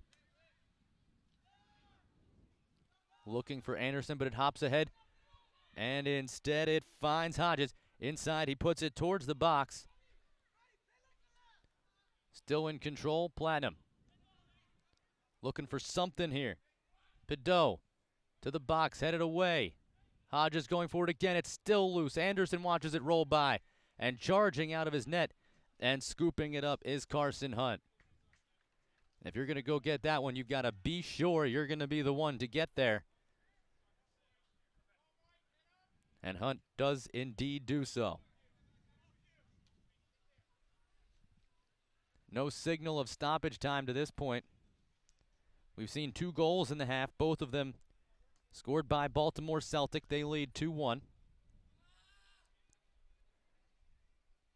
As this runs out, it'll go for a throw.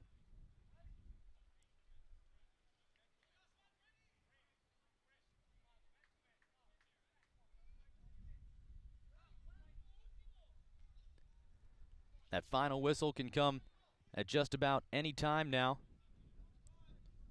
which, if it comes as it stands, would give Celtic the 3 points that would guarantee them a trip to the semifinals. They would not have clinched a victory of Group B. A draw tomorrow would do that. But the top 2 teams from each group advance. Now a play through. Hodges was running, as was Granados, but it finds its way all the way into Hunt. And he takes as long as he can and picks it up.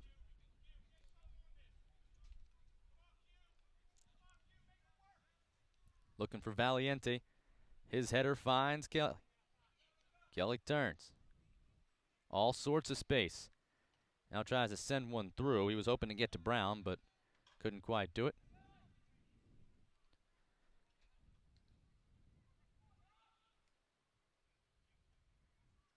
Now trying to sprint through the middle. Does Platinum have one more run in him? Anderson pulled away at the last second, trying to let that go through for Hodges, but he couldn't control it.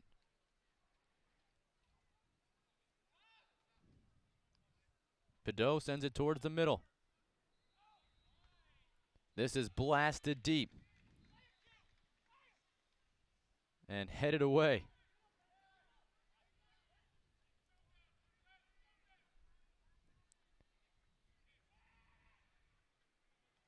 Circling, trying to reverse all the way across field, able to find Gregory. He keeps it in play for the moment, but that'll just run across the back line as the referee takes a look at his watch. Fourth official is up with the board, but I believe this is a substitution indication, and it is. Nick Brown is going to come out of the game, the last forward taken out. Rafael Mazzone will come back on, the midfielder. So slowly but surely, they've pulled out just about every forward they have.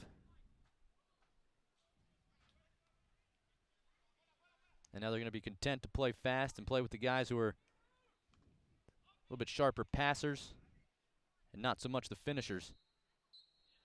As there is the final whistle. And with that, Baltimore Celtic holds on for the 2-1 victory. The come-from-behind win, scoring 2 goals in the second half.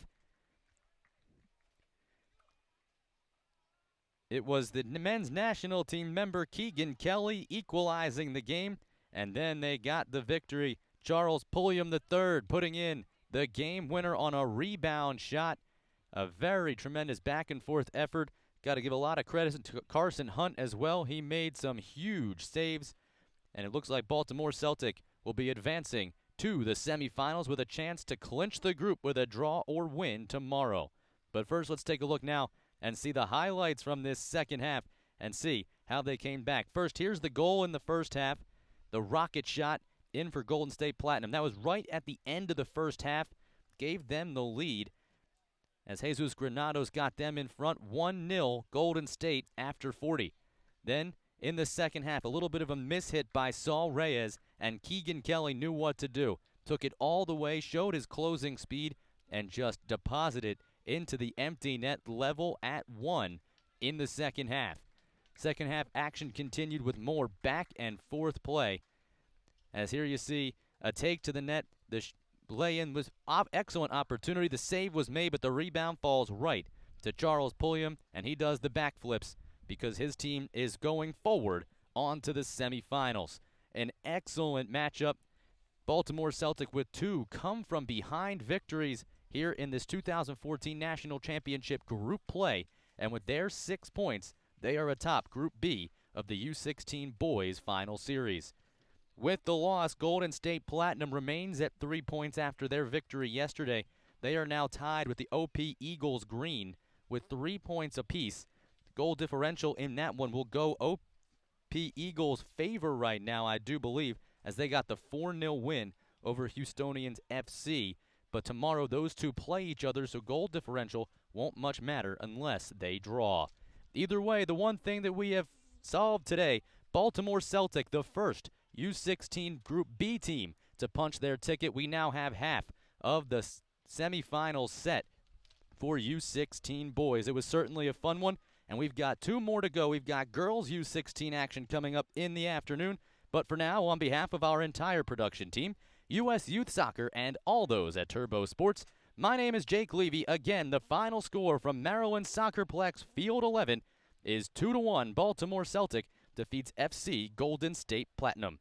We'll be back with more coverage of the 2014 U.S. Youth Soccer National Championship presented by the National Guard. U16 girls action coming up this afternoon.